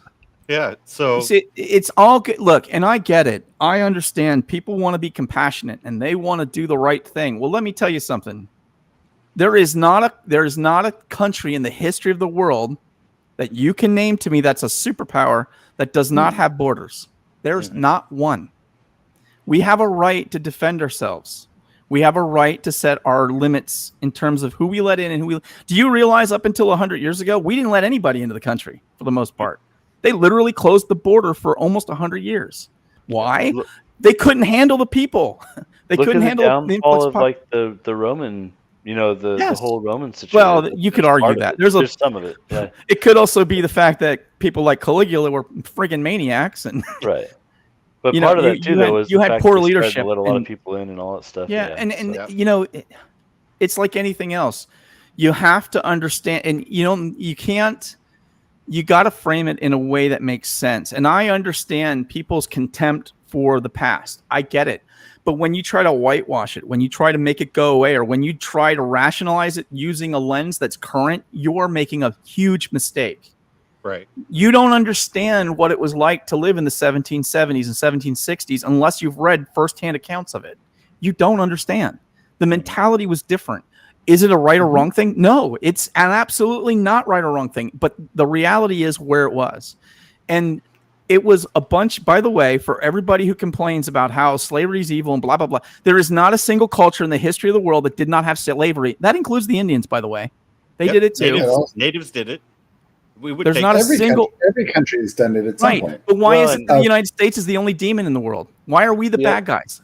The other part too that people for whatever get it. reason don't see it as, but you're talking about earlier, like the connection behind like the whole German regime thing and all that stuff, and what people are saying now. But like, when's the last time somebody gathered a bunch of books and burned them? Right, and we did the exact same thing by like canceling them out. What's the difference? We just electronically burn them. Well, right? that's just it. And And it's so- okay. It's acceptable, provided you're on the right side of the group.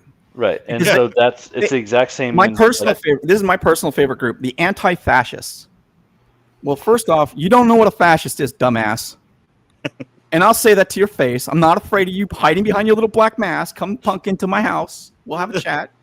I'll introduce you to some friends of mine, Smith and Wesson. I have had it up to here with the nonsense that these, and it's a very specific soy boy type person, right?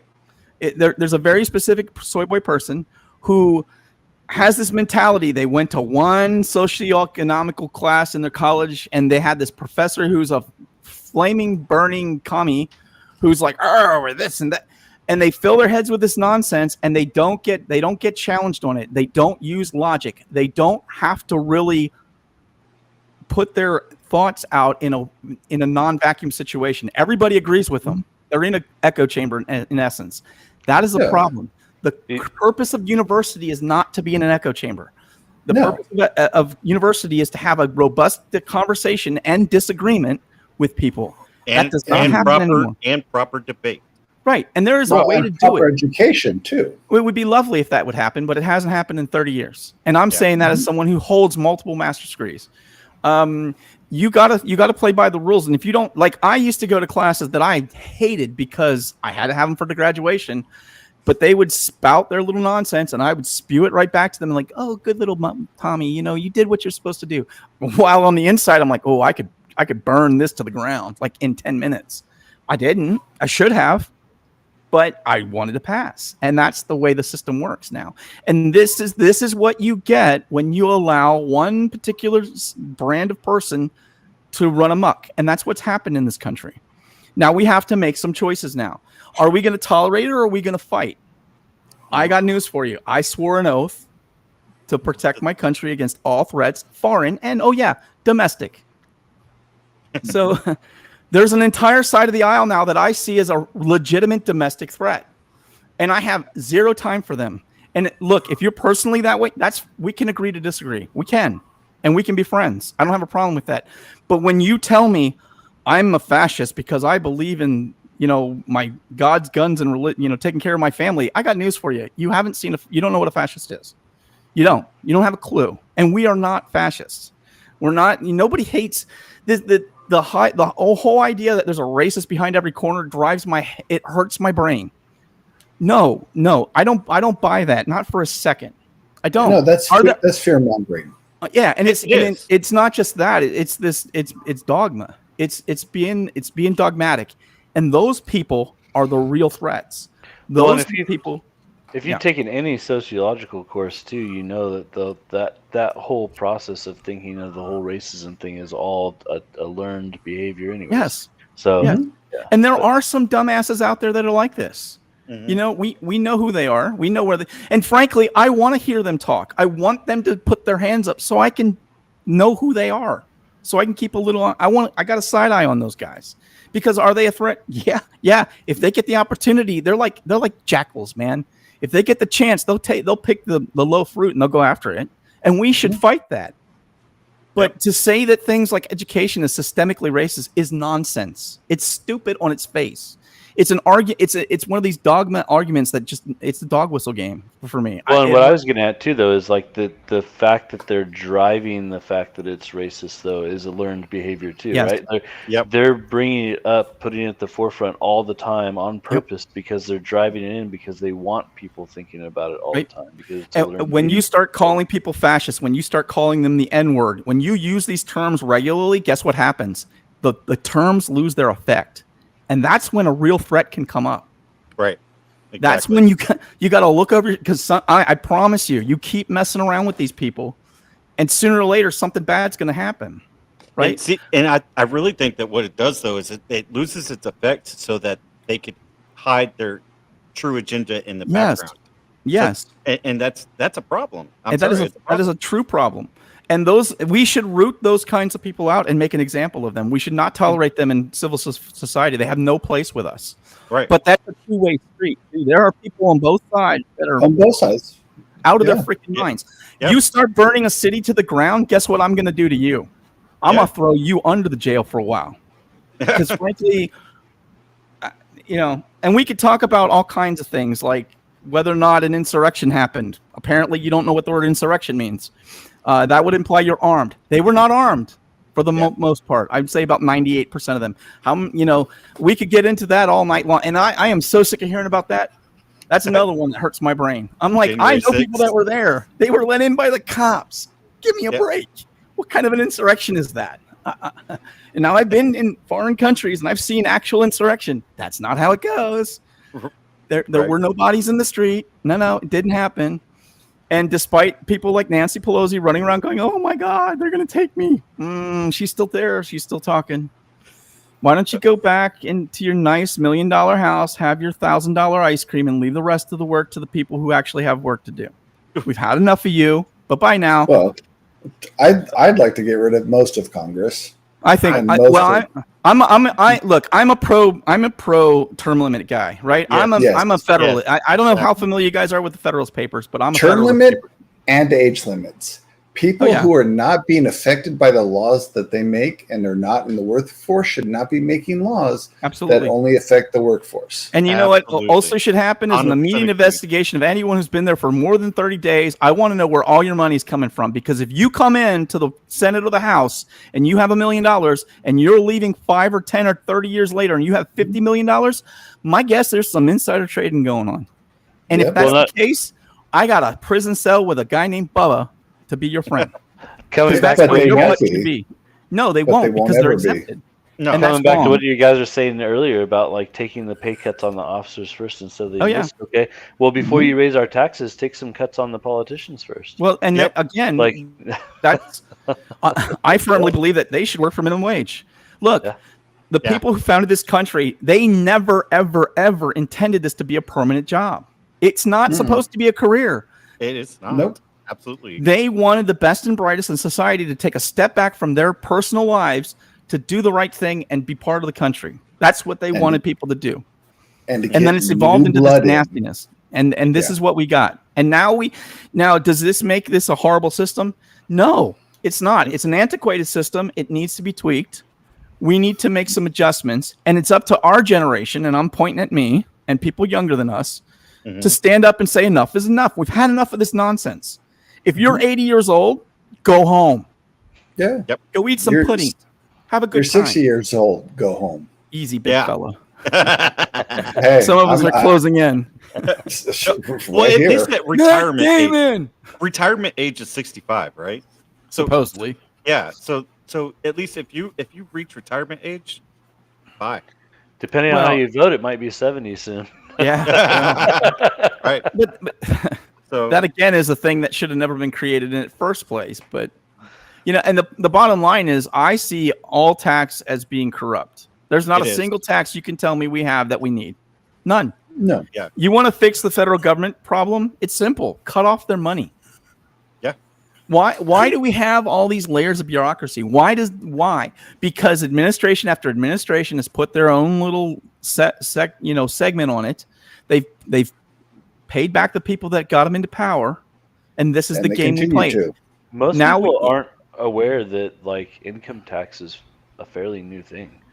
Like 1950, like when it actually like the original income tax was designed to pay for the Civil War. Well, by the original income tax. Hold on, the original income. A tax guy here, accountant tax guy. Let's hear it. The original income tax was for corporations, for businesses. Income tax is technically not required by every individual person. And there is a way to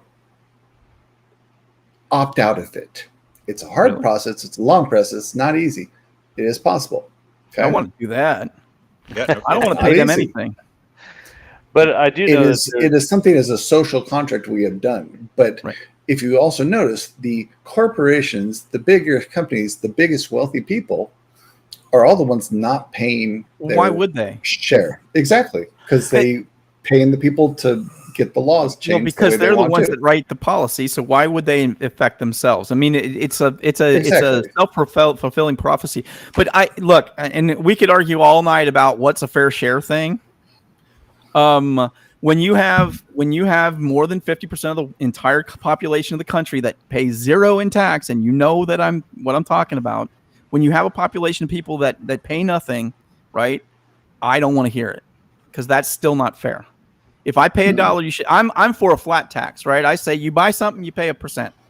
I'm with Steve. I'm not a fan of Steve Forbes, but I think that's one thing he did brilliantly. I think his flat tax concept is really good, because there is no way that a rich person can hide that. Then, Well, if you want to buy a Lamborghini, guess what, Pumpkin? You're paying 2%. Good luck. And I don't know the full process of it, but I like the idea of the whole tariff thing. And from what I understand, that's what we did before. Yeah, and through the 1800s and all that right, stuff. and it worked well. But the problem now is you have a population of people who don't. They want to. There's a lot of classism that's going on right now. This is one of the major dividing rods that they have, and they're pulling that lever hard because they need it to keep people in line. Yep. They want us at each other's throats. And what we really need to do is take our ire and turn it to the people who are in power. So I have a general rule when I vote, and I don't do this all the time, but I sure did it this time. If your name has this little I behind it, which means incumbent, you're out. I don't care what side you're on. I'm not interested in you. You know why?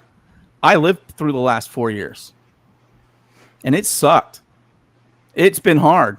I lived through COVID. I saw what you dumbasses did. I'm done with you. Bye-bye. Don't let the door hit you on your ass on the way out either. Bye-bye. See ya. And people like Fauci. How in the heck does that guy make that kind of money and be that stupid? And I'll say it to his face. Hold on. There's not to put anything on him. There are a lot of people who are stupid who make a lot of money. Not like that. He makes the most money of any civilian in the government. He makes like $800,000. He makes some stupid amount. It's like dumb. And there's no repercussions for and he's had no. And he is the one.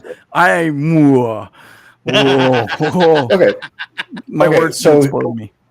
Okay, wait. So he's getting paid the amount of most money, right? Right. But you have politicians who are making, like you said, millions of dollars when their salary is a couple $100,000 a year, and they're making millions a year, right?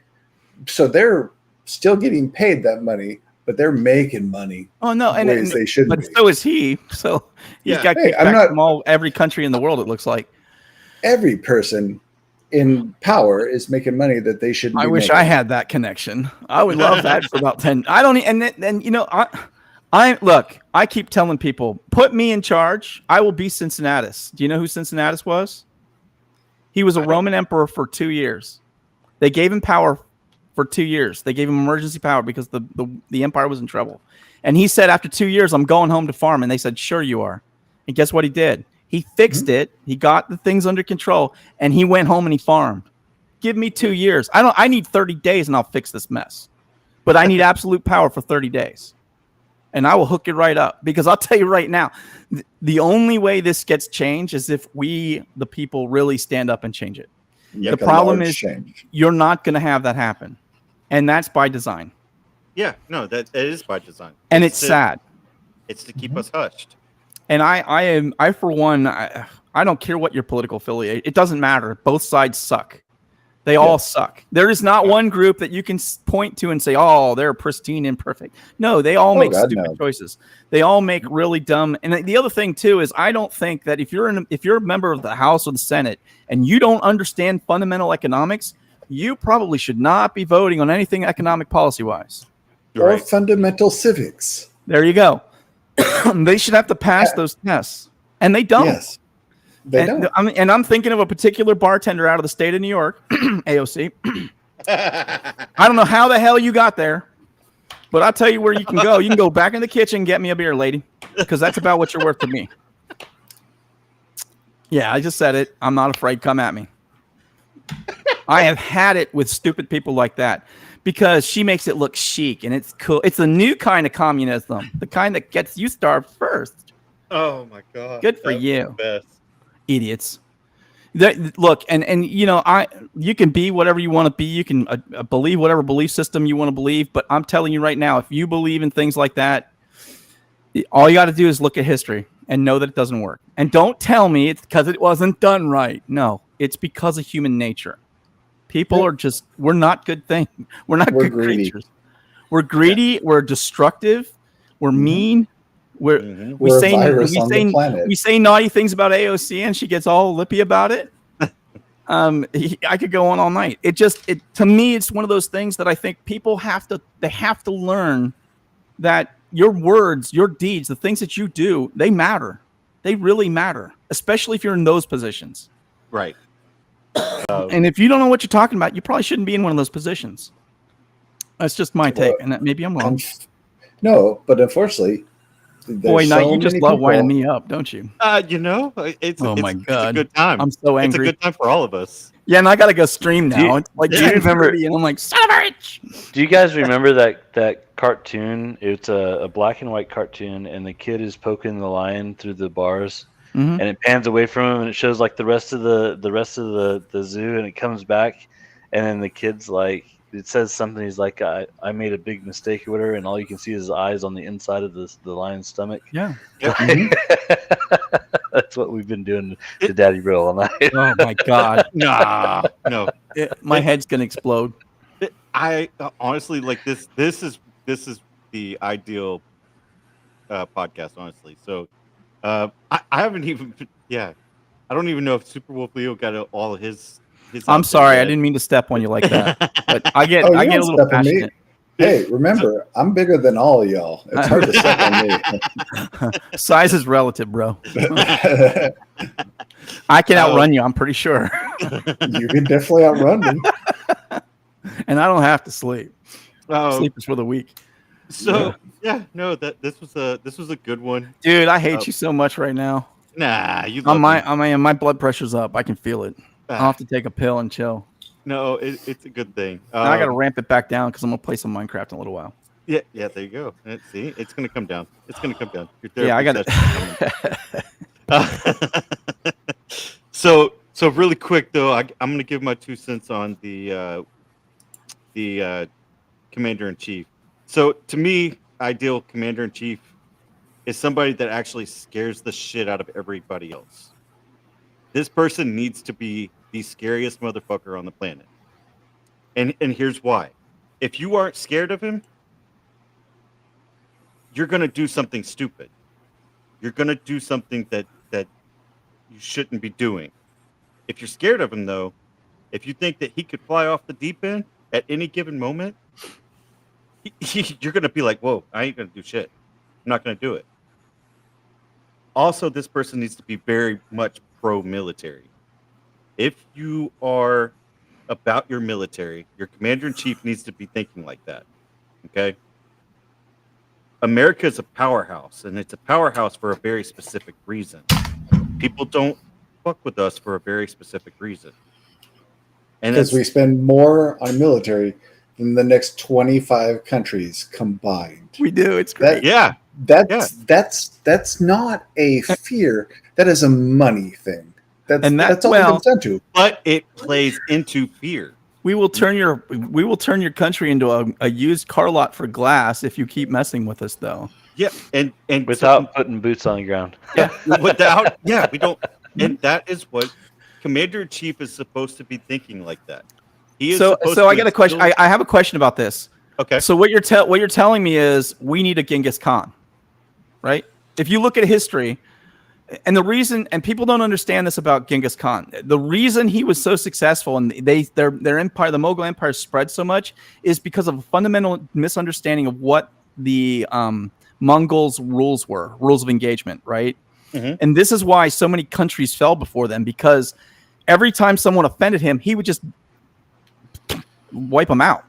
Well, literally wipe them out.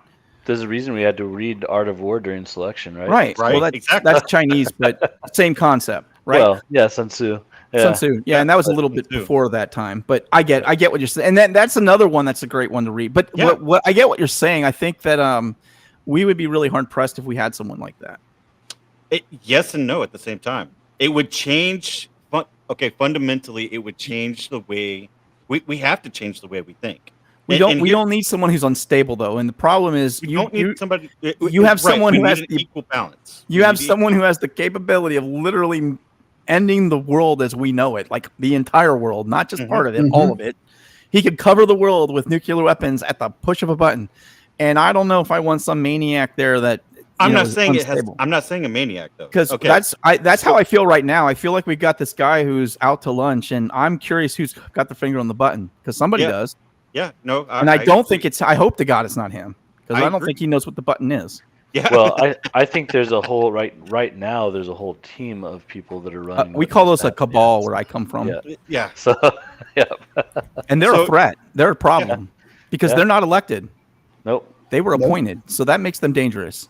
And I don't like But- that one little bit either. You're right. But I also think if you are the commander in chief, you should be just like we were told to read the art of war and all of that. You need to know every bit of it. You need to know what your military is doing at all times. You need to know tactician and all of that. And if you don't know tacticians, you need to have somebody that does sitting right here. Right here. Right. But you know that the military obstructs them all the time to prevent them from Oh. knowing everything, right? Yes, They got this and thing that's called plausible deniability. that is a true issue. Reagan did a lot of that. Yeah, and I think that needs to end because realistically, our military is supposed to be our focal point. Supposed I to mean, be? yes. I don't know. No. Life, The liberty, commander-in-chief- pursuit, my friend. The commander in chief, his focal point is supposed to be your military. Okay, his civilians and his military. That's it. I think you got to strike a balance between fundamental foreign and domestic policy. I think the problem we have is we can't seem to get. It's really hard to get someone who's good at foreign policy and domestic policy because there's so much of it, right? Yeah, I think but that's we a need to fundamental end- problem. We need to end that. No, Well, I do The feel buck stops here, right? Mhm. But you need to have trustable experts on both civilian, scientific, economic, and military. You need to have You need to smart have one on people, both sides. right? Both sides. And unfortunately, too much of our military, like I said, have been promoted to the level of their incompetence. So that gives a problem. But again, you can't have one person in charge that is adequately expert enough in all absences It- to it be would be the really commander in chief like that. It Okay, would be very You know what the biggest problem is though that I've seen in the military? All of us, and I'm going to talk about the four of us, went into the military in a time when DEI was not a thing. Well, I think that's just a new layer onto other things that have been a problem for a long time. But that's definitely made it worse. Okay, if you go, I am not a fan of TikTok. I will tell you that now. Okay, but when I'm scrolling through the YouTube universe or Facebook universe, and I'm seeing videos of, and this, oh my god, this bugs the piss out of me. Okay, Don't hold When I back. see- when I see videos of guys putting on makeup to dress and drag, and I'm sorry, there are two genders, two fucking genders. Oh, don't all right? start that. So I'm so that heats me up right now. I'm gonna poke him. So two. Okay, when you're dressing and drag and all this other crap, first off, you should be the first motherfuckers jumping out of an airplane because you're gonna scare the fuck out of them. Everybody else, they're gonna be like, I don't know what to do. Am I supposed to marry him or shoot him? I don't get it. No, Okay. because that shit ain't going to stay on in the air. Oh, good God. Well, then you're running around naked like a Celt. Awesome. Yeah. So, anyways, There- get that shit out of the goddamn military.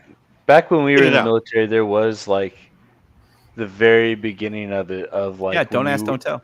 Don't well, ask, not don't just tell. that, but also like when you're going up to make your next rank, like sometimes people get promoted because of like certain things that they had to fill. And I've been told by the guys that are doing all the selection for like putting you into your next post and all that stuff of like, okay, sorry, I had a percentage of people that I had to fill here and you weren't in that percentage. So tough luck, Yeah. Hope you do really good on your test next time. Yeah. Like that was kind of the example I was given on it. So yeah, it was happening back then. It just wasn't as prominent. Right. And see that to me, that's a problem. Like it needs to end. Like you need to get that shit out. So That's why merit based. yeah, I agree. I understand. And so, uh, oh, but that annoys me. I I do shouldn't be think though, saying back to your original, what we were discussing earlier, though, of having like like a person that's good in both domestic and the military side. yeah, one on And both I sides. think that's where you have your president and your vice president. I think that's the original idea of having those two in the house, was like one's really strong here and one's really strong there, and they can make good decisions, and they know how to delegate that out to the right appropriate people to make those decisions happen. So That was the original. I think that was the original concept behind it, but it hasn't happened, and it hasn't happened in a very long time. And I don't yeah, know. I honestly I can't. I'm not real big on under. I don't know when that changed. I don't think I've been around long enough to understand the change, the dynamical Well, change that happened. Uh, historically, in political roles, we didn't get merit based for the first 10, 15 presidents. It was all who's my buddy for 10 to 15 years, 10 to 15 presidents. So, and there's a lot of research and historical documents about how bad that fucked us, because it was too much of who's my buddy, who's got my back, who am I going to help. well, the first one actually makes the most sense, though. George Washington makes the most sense. He was the one that actually led up most of the fighting, and I get that one. That makes sense to me. But I'm not even talking about that. Somewhere in the paradigm of what we were actually supposed to be building as a country, something has gotten lost in translation. Somebody's turning, and it happens in religion. It happens in religion. Somebody's twisting and turning words to fill their role, and it's not supposed to happen like that. Or fill their agenda. I'm sorry, fill their agenda, not the role, but to fill their agenda. It's not supposed to happen like that. When you're the commander in chief, you are supposed to be there for the people. The people. The people are the ones that are supposed to have the final word, not the person. When yeah, you but start going back into the person, now you are going back into the hierarchy and monarchy of king and queen society, when has which is what we anybody were like fighting against. in recent years, anyways, when has anybody that's been in that position actually been truly for like not making decisions that benefited them? You know what I mean? Like, Yeah, Or and their I don't side. know. yeah, or And their I don't side, yeah. know when that shift actually occurred. Like, and I don't think I've actually been around long enough to be able to say, oh yeah, it happened at this time. I think I it's always been there, but I do think that the idea that put in place of having the president and vice president was the fact that you're supposed to have people that were good at two different things, right? And right. that we're supposed to disagree on certain points that they didn't think was right on the other side, and be able to argue those points and come to a consensus on what was best for the United States as a whole, at that point in Mhm. time. But yeah, so now I think it's gotten completely different from that. I do feel Well, So I confident in could like, actually I might actually be able to agree with that. I think if you have a Republican president, you should have a Democratic vice president, because that's both sides of the aisle, and they are having to come together and work together for the people. okay. And So here's a question. Mhm. Who is okay, so let's say Democrats win. Who's the Republican that becomes the vice president? The guy who lost? The person who lost? If it works that way, yeah. No, It- that's because that's how it used to be. The person Mhm. who lost the presidential election became the vice president. Yeah, Mm. then I think that But should go back to that. If that was the way it used to again, be, then it should stick that way. it Because was you're like that because there was a smaller amount of people. There was a smaller scale. Mhm. Now we are too big of a scale. That's the other problem is the all of the US has never been built on a actual realizationable scale, right? Mhm. everything has been as small as we are, but we are growing so much faster than anybody could have planned for, make laws for, or do anything, because we move at the speed of a snail, but our country and the world is growing exponentially. Right on. And the two don't mesh. You can't have one with the other. What Yep. two don't And that's mesh? part of the problem. Growing, making policies and laws and changes at an incremental snail pace, and having a country that is growing exponentially. Because you can't plan for what can happen in a few years. But we've done that since the inception of the country. And Right. it's And not ever It worked. has worked really well up in the until recently. beginning, yeah, but that's when we started growing exponentially. Again, we were able to keep with the scale to the government, right? We were able to keep that for a while, but at some point we went past, and we weren't able to keep that up because we do move too slow now. Well, in the last 60 years, we have adopted a rule of incrementalism. We don't make, in any policies, either side, we do not make changes on a grand scale. We make teeny changes to go from 1% to another percent. I think there's a reason for that, though. Because we can't get people to a... It's not just that. agree. It's not just that. It's because we learn fundamentally when you do stupid stuff like that. I'm looking at you, FDR, and you fundamentally change the fabric of society. There's repercussions you can't account for, and then There you are have to too. deal with the outcome of that. And I'm a fan of Ben Franklin, and the reason I'm a fan of Ben Franklin is I grew up in Philly. Okay, Ben Franklin used to say, "This system will work until the haves figure out that they can take the have-nots and survive." And he's right, and that's exactly what's happened. The haves have figured out how to dominate, and the have-nots are starting to get a little pissed. Mhm. And what these dummies don't understand, and this is on both sides, it's not one side. No. There is going to be major fallout regardless of who wins this election. Okay? Mhm. One of two things is going to happen. We're either going to get together and coalesce around what's happened and move on with our lives like good little people, or we're not. And if we don't, It's going to keep getting worse. it's not going to just get worse. It's going to It's not- it's devolve gonna- into something well, much worse. It's Yes. going to actually explode is what's going to end up And happening. honestly, I'm on the side now where I think it's time that these things have to at least be talked about. Yep. We have to look at the reality. Look, when you have people, when you can't agree what a woman is, when you can't set the terms of what facts are, right? Or when you have these, because you have a population of people now who are, I call them goalpost movers, right? They use what I call moral relativism, right? There are no standards. You can always move the standard. That's a problem, and that is Yep. by design, by the way. Mhm. And what's so cute about these people is they think they're smart, and they're not smart. This is an old trick. It's been around since the frickin' since the Louis the 14th days. By the way, you saw how that ended, right? Remember this thing called the guillotine? I know how to build one. Mhm. Just saying. And I'll I know tell to you right build the now. trebuchet.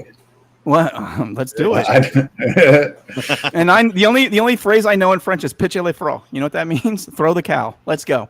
I'm down. Pitcher le fro. You know, we have to understand where the real threats are, and that's the problem now. Is we live in this crazy new world where AI is a thing, and ChatGPT is whispering in our ears. I guarantee you, 90% of the people on the internet who are these trolls, if you will, they're not even people. They're AI bots. And they're doing this at the behest of people who really, really want bad things to happen here. Right. And you know who I'm talking about. I don't even have to name their names. China, Russia. I can keep going. And the bottom line is, you know, this is just a tactic for them. And we have to be smarter than this. We have to come together. We have to coalesce. We have to realize that we are a group of very different people. And we're not always going to like each other. We're not always going to get along. We're not always going to agree. But in the end, we're all Americans. And if we can get to that point, I think we're okay. If we can't, it's going to get ugly. And I really don't want to see that. But When you brought up AI, just to make your mind at ease, the company I work for actually named a program Skynet Recently. You know, Skynet was a program in the 70s, by the way. That's an actual government program from the 1970s. Oh, Yeah. my- Well, I'm just Skynet's going been back around to forever. Yeah, it's nothing Terminator, new. though. Yeah. Yeah. Good God, you oh people. Lord. Y'all watch too many damn movies. I'm telling you what. Anyway, yeah, I don't know, I'll be man. back. I It's have gonna been happen. saying for nearly a decade now that this is the road we've been on, and people laughed at me and they said this is never going to happen. I said all it's going to take is a major outbreak or something, and guess what? COVID happened. Yeah. Yep. That has changed everything. Oh yes. Yeah. And I promise Have you you this. guys seen the documentary from Bill Gates before Ugh. all this happened, and that they were talking about that it was eventually going to happen, like Yeah. like literally Yeah. almost a year to Well, the date of it when was it did happen. in my Yeah. and this is black hat stuff. In my definition of it, this was a foregone thing. Yeah. The bottom line is what these dumbasses in power don't realize is if they ever try to put that genie back in the bottle, it ain't gonna go the way they think it's gonna go. Yeah. Promise you, because there's people like me. We're not gonna comply. We're not. Yep. I don't care.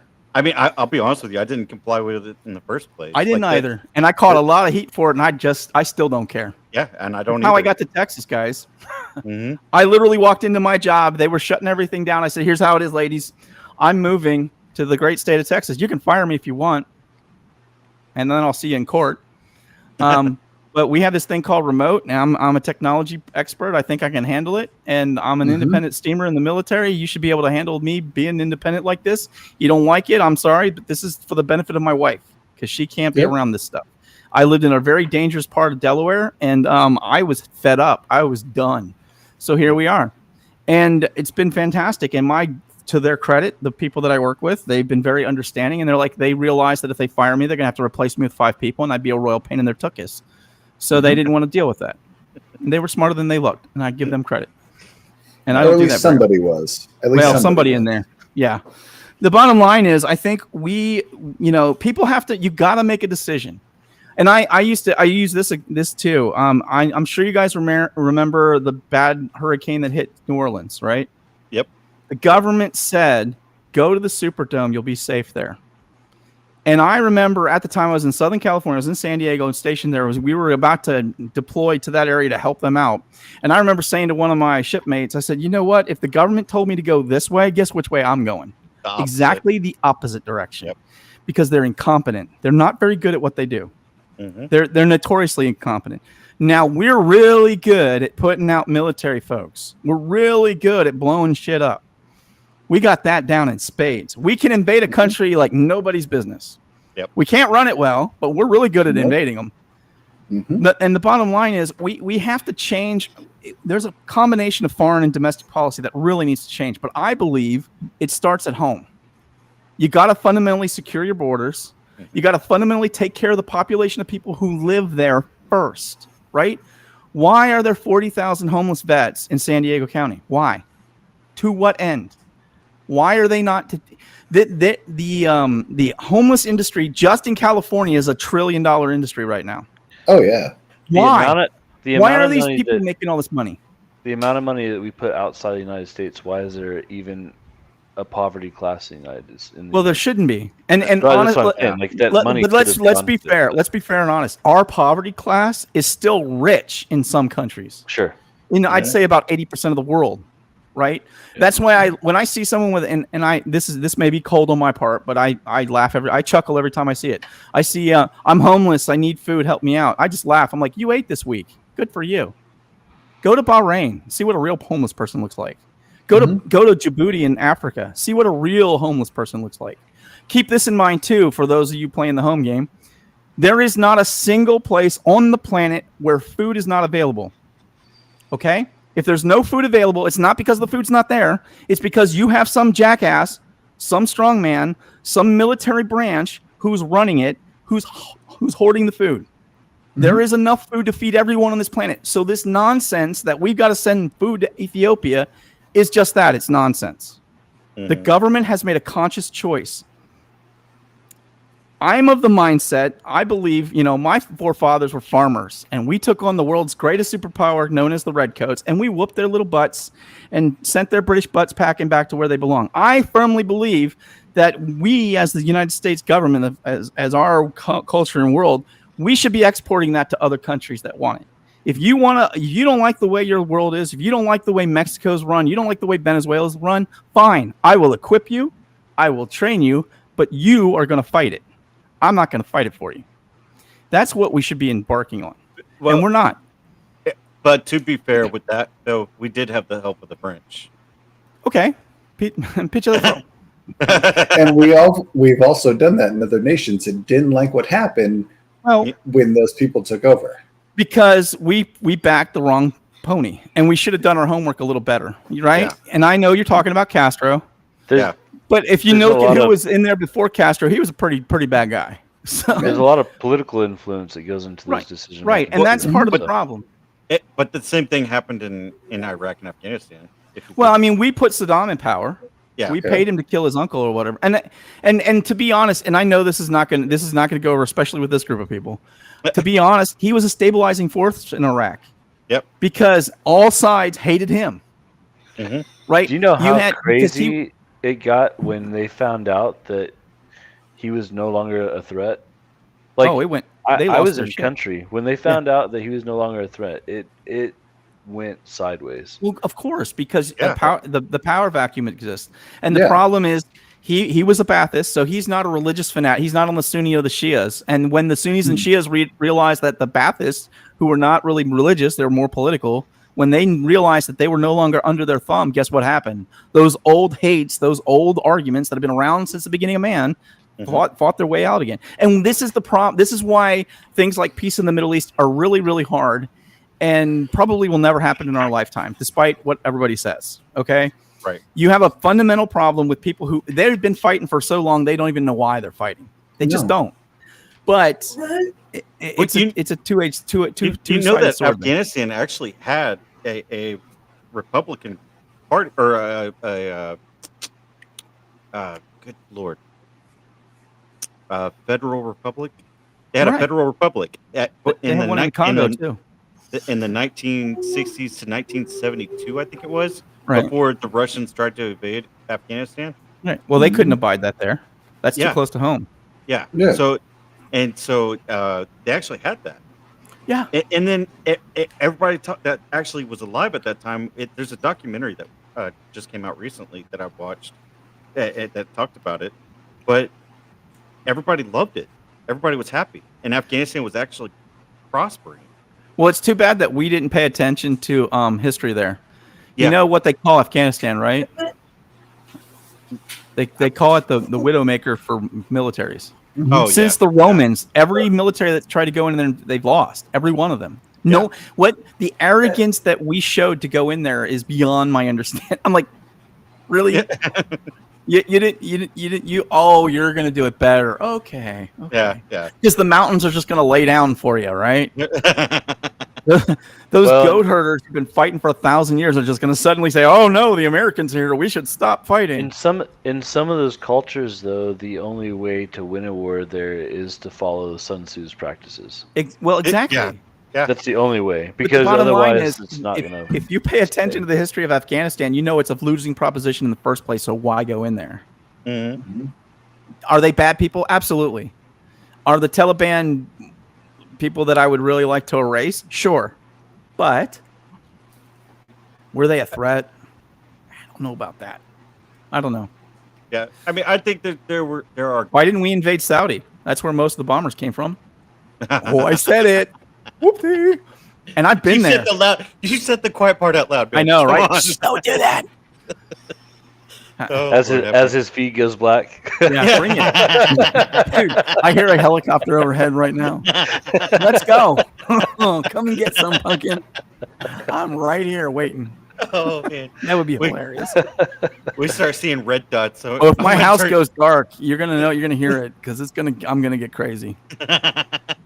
Hulk is going to smash. Right, exactly.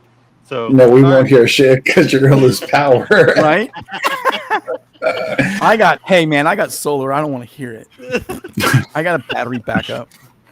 Punk. Oh hell! All right. Well, this has been an awesome little. You're killing me, man. I got put on a hit list for sure. Oh, Hey, was this a- I did too. So Was this a D&D podcast? Yeah, right. it started that way. Man, that's just Only crazy for the how first that- 2 minutes. Yeah. For the first 20, at least. So no, actually, this was a good little. I like what happened tonight. It was a good dynamic, good little back and forth, and a learning Go out lesson and for vote. sure. Yeah. I don't care especially- what side, vote. I don't care. Just vote. Yep. Just do your duty. Too many of my friends died for this. Go Yeah, out and vote, exactly. damn it. Yeah, exactly. That's the big thing to come from tonight. Definitely go out and show your support. Whatever aisle you decide to be on, wherever you stand, you do you, boo boo. But And if you don't have somebody, write in Daddy Bro 72, and I will gladly take the reins. There you go. There's my play for president. yep, the next 4 years we have somebody we're gonna promote somebody for the next 4 years. Let's hope not. Oh, good Lord. So anyways, let's end it like we always do. Running for the hills. Yeah, right. So look, if you were a veteran and you're going through a little bit of a dark time, feel free to reach out to any of us. We will be here to talk to you. We'll help you through whatever you need help with. All right, brother, sister, doesn't matter. All right, just come talk to us. 988, and then what was it? Hit 1. I think it was hit 1, right? Press 1. Yeah. Press 1, hit 1. Just hammer it in there. But yeah. Did we put it down below yet? Oh hell no! Jesus. He's slacking. Hold on. I'll Army guys, Fire. man, you got to write a memo. Yeah. Right. Exactly. So He didn't crayon stick figure it yet, so wait. I don't do that. Will you? Takes 2 hands to count sometimes, right? One Exactly. Mississippi. We eat the construction paper, not the crayons. So, anyways, yes, 988, press 1, and then Daddy Bro, take us out, man. Guys, make Good. sure you get yourself something good to eat. Get yourself something good to drink. Hug the people in your life because you never know how long you have them. And last but not least, if you need help, get help. Getting help does not make you weak. It, in fact, makes you strong. Vote. Vote. Go Vote. vote. All right. Vote early. Vote often. No, just once. Just once. Kidding. One time. Once. And every time there's supposed to be a vote. It's good for you. Get involved in your local civics. You want to make change? Start in your local community because that's where it really matters. unless you're deceased, then you can vote twice. Well, then you're special. And you shouldn't be watching this podcast because you creep me out. All right, guys. All right, ladies and gentlemen, you guys have a good one and take care. All right.